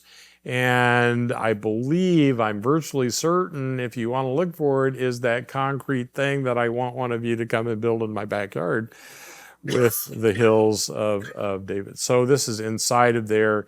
Again, it is interesting to visit. It's beautiful. It's nice, with a little museum and stuff. but probably nothing to do with David. All right. The Herodian quarter. So now we have seen the palace of Herod. We know where the theater and the stadium are.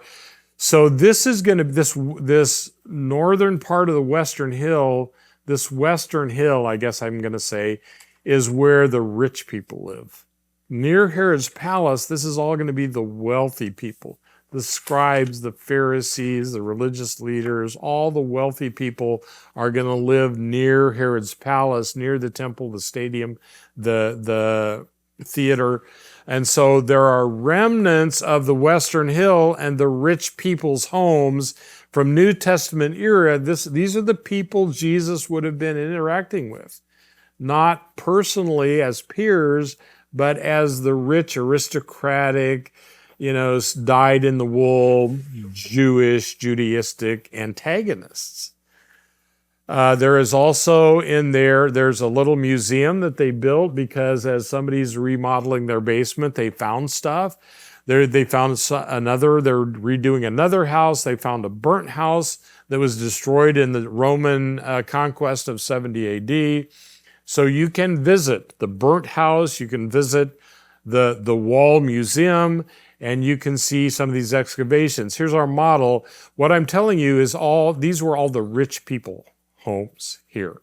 And this is in the Jewish quarter over here, and they have found stuff like a burnt house from 70 AD, the wall museum that has rich people's homes on display for us. This is the way it looks in the model. This is the way rich people would have lived in these villas back in the days of Jesus. And here are some of those excavations in the wall museum, and they should look familiar to us, right? These mosaic floors and these beautiful homes with plastered walls. But then the Romans came in 70 AD and they burned this and they smashed these pots. They dug and found one of these homes, and they found a skeleton of a person laying over the threshold of the door like they're trying to get out of this burning house. And so the Romans destroyed the city and annihilated the temple. They leveled it off and pushed all the stones off the edge, and Jerusalem was no more. This is the Cardo. Later, the Byzantines, later Romans and the Byzantines came back after 70 AD and did do some restoration in Jerusalem. They built a main street straight through the city from north to south. It's called the Cardo. They built a Tanner's Gate, it's called, at the southern end, and it went up to the north. This is after Jesus. This is really not a biblical significance. So let me just quickly talk about it. The Tanner's Gate is going to be down here. I don't have it on this map. The Cardo, it's called. This would have been a north-south road that went all the way through the city in Byzantine times. The reason they know that existed is because over in Medaba, on the plains of Moab, way over Transjordan, somebody in a church way over there built a mosaic of Jerusalem in their day, the Byzantine day. And here is that main street all the way through from south to north. And the archaeologists began digging, and they found what they believed to be this much later main street, north-south through Jerusalem, in the time of the later Romans and the Byzantines, way after the destruction of Jerusalem in 70 AD. So here's that Tanner's Gate that leads to the Cardo. Here are some of those giant paving stones that you can still see in various areas of the Jewish quarter. They found this beautiful colonnaded street way after the days of Jesus. This street would have laid straight through the city. It's called the Cardo. It probably had covered porticos on each side where they would have shops and so forth, and eventually run into the old city. We're in the Jewish quarter, and you begin to go, through this part of the new city of Jerusalem. And these are Jewish shops in the Jewish quarter. And if you want to spend money in Jerusalem, you're not in the little wooden olive wood Arab shops spending 2 shekels. This is where you're going to spend the big bucks. So go to the Cardo and go to these fancy shops. I can't afford it. All right. Mount Zion. Now we're back. Remember the false Mount Zion? Remember the Crusaders messed up and named the wrong hill Mount Zion? Well, let's go up on Mount Zion, the western hill, and see what's up there. One of the things up there is the Institute of Holy Land Studies. You've heard me mention that a million times. That's where my wife and I in the 80s had the privilege of going and studying evangelical Christian teaching you about the land of Palestine. That's where I learned all this stuff, and I'm sharing it with you. Ed's been there. It's called the Jerusalem University College now, and studied there. It's a fascinating place to go if you can take time to do their program. It's fantastic.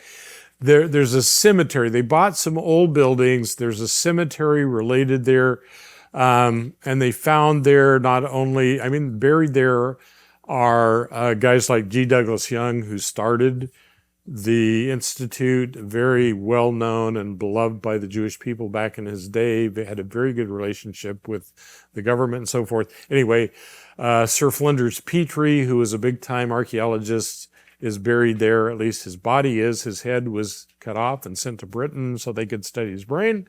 Whatever.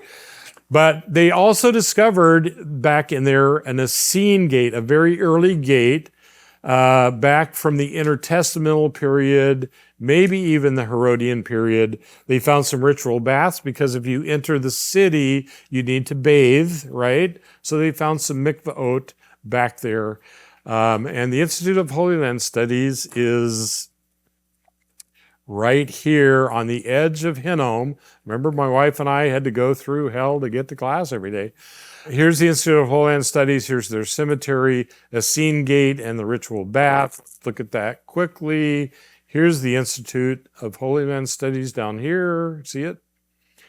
And their cemetery. Here's the building. Here's the cemetery. Oops, here's the building.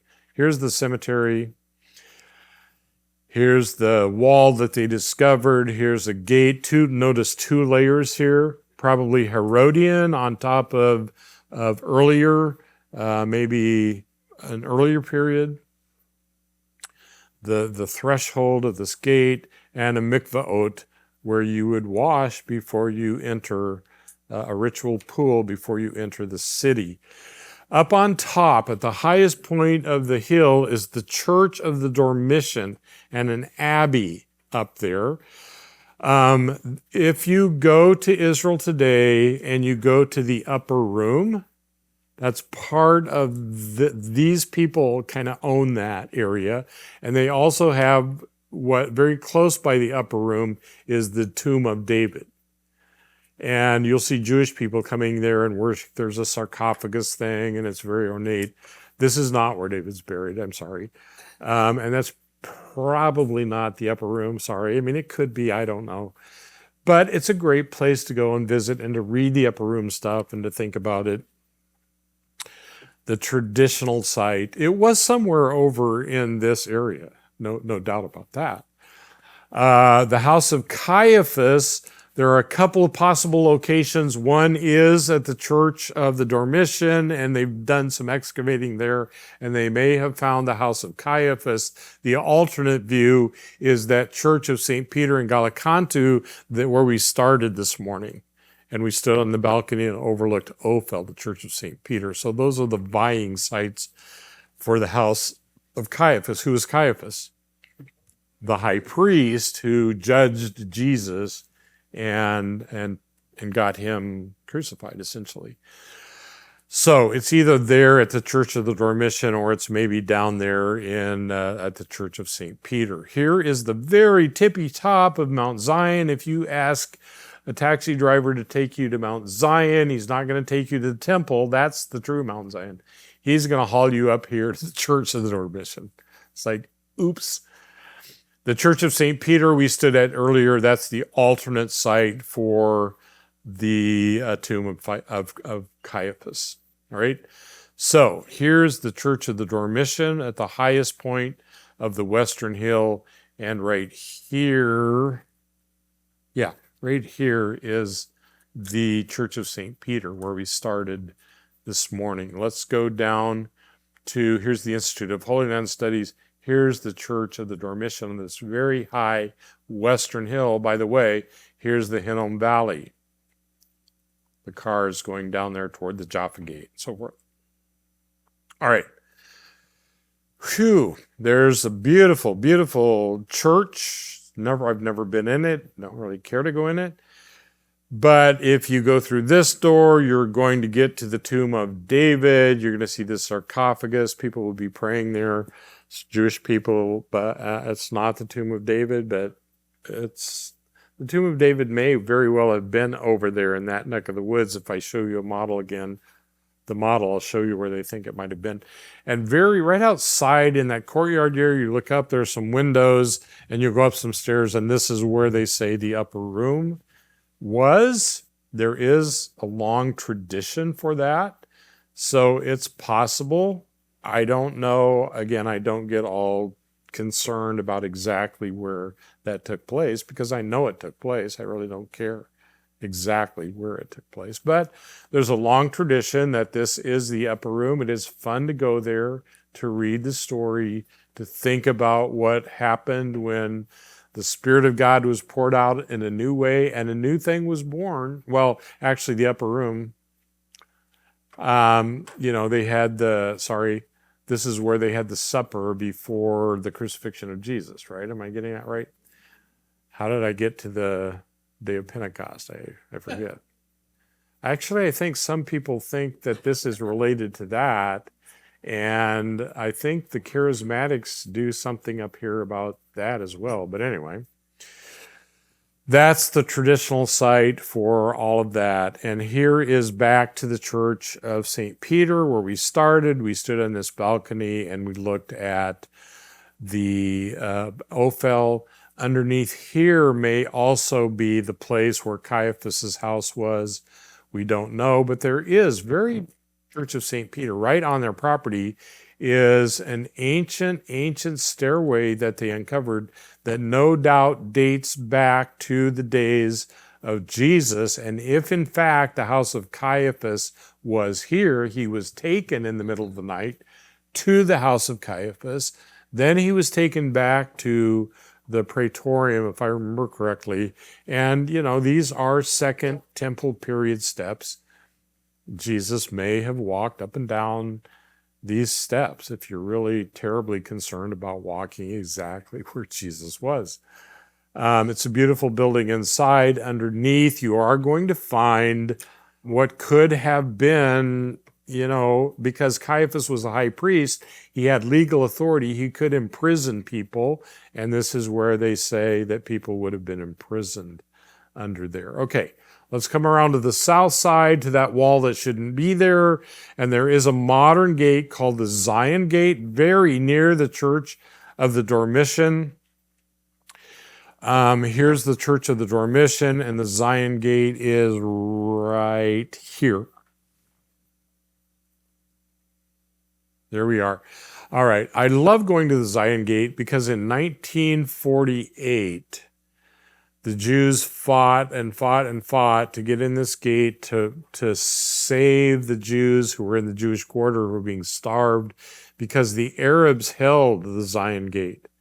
And they fought for this gate because the Jews outside wanted to get in and rescue the Jews inside, and the Jews wanted to take over Jerusalem, but they did not succeed in 1948. It wasn't until 1967 that they finally, after, almost 30 years, they finally conquered Jerusalem. But all of the walls around Jerusalem from all of those battles, they patched up except this one. They didn't patch up this wall because they want people to remember. Here's a memorial to the men who died trying to get in this gate, and look at the bullet holes. That's what this is. Bullet holes. Trying to get into Jerusalem, to win Jerusalem. Finally, in 1967, they got in. I believe this gate, they got to the Wailing Wall, and you've seen picture of Israel army guys at the Wailing Wall weeping because they finally have conquered Jerusalem. That happened here at the Zion Gate. Okay, the southern city down there in the Hinnom Valley is Akeldama, the Field of Blood, a second temple cemetery often associated with Judas, the potter's field. This is where Judas went and hung himself. And then across the way, up on the hill of evil counsel, they were building a beautiful park up there, and they discovered a sarcophagus, and on the sarcophagus it said essentially Caiaphas. So they're building the peace garden, they find a sarcophagus where bones are kept, and they find Caiaphas's name on there. And so the tomb of Caiaphas is up on the hill of evil counsel south of the city, and I just have arrows pointing that way across the Hinnom Valley to the Peace Gardens and the Hill of Evil Counsel and all of that on the north side of the city. So here's the Hinnom Valley, here's that hill. It's really a little farther up, the Hill of Evil Counsel, the Peace Garden, and the tomb of Caiaphas. This is looking down into the Hinnom Valley. Again. So Akeldama, the Field of Blood, and all of that stuff. And now I think we are up on the Hill of Evil Counsel, looking down at Jerusalem. Here's the Peace Garden.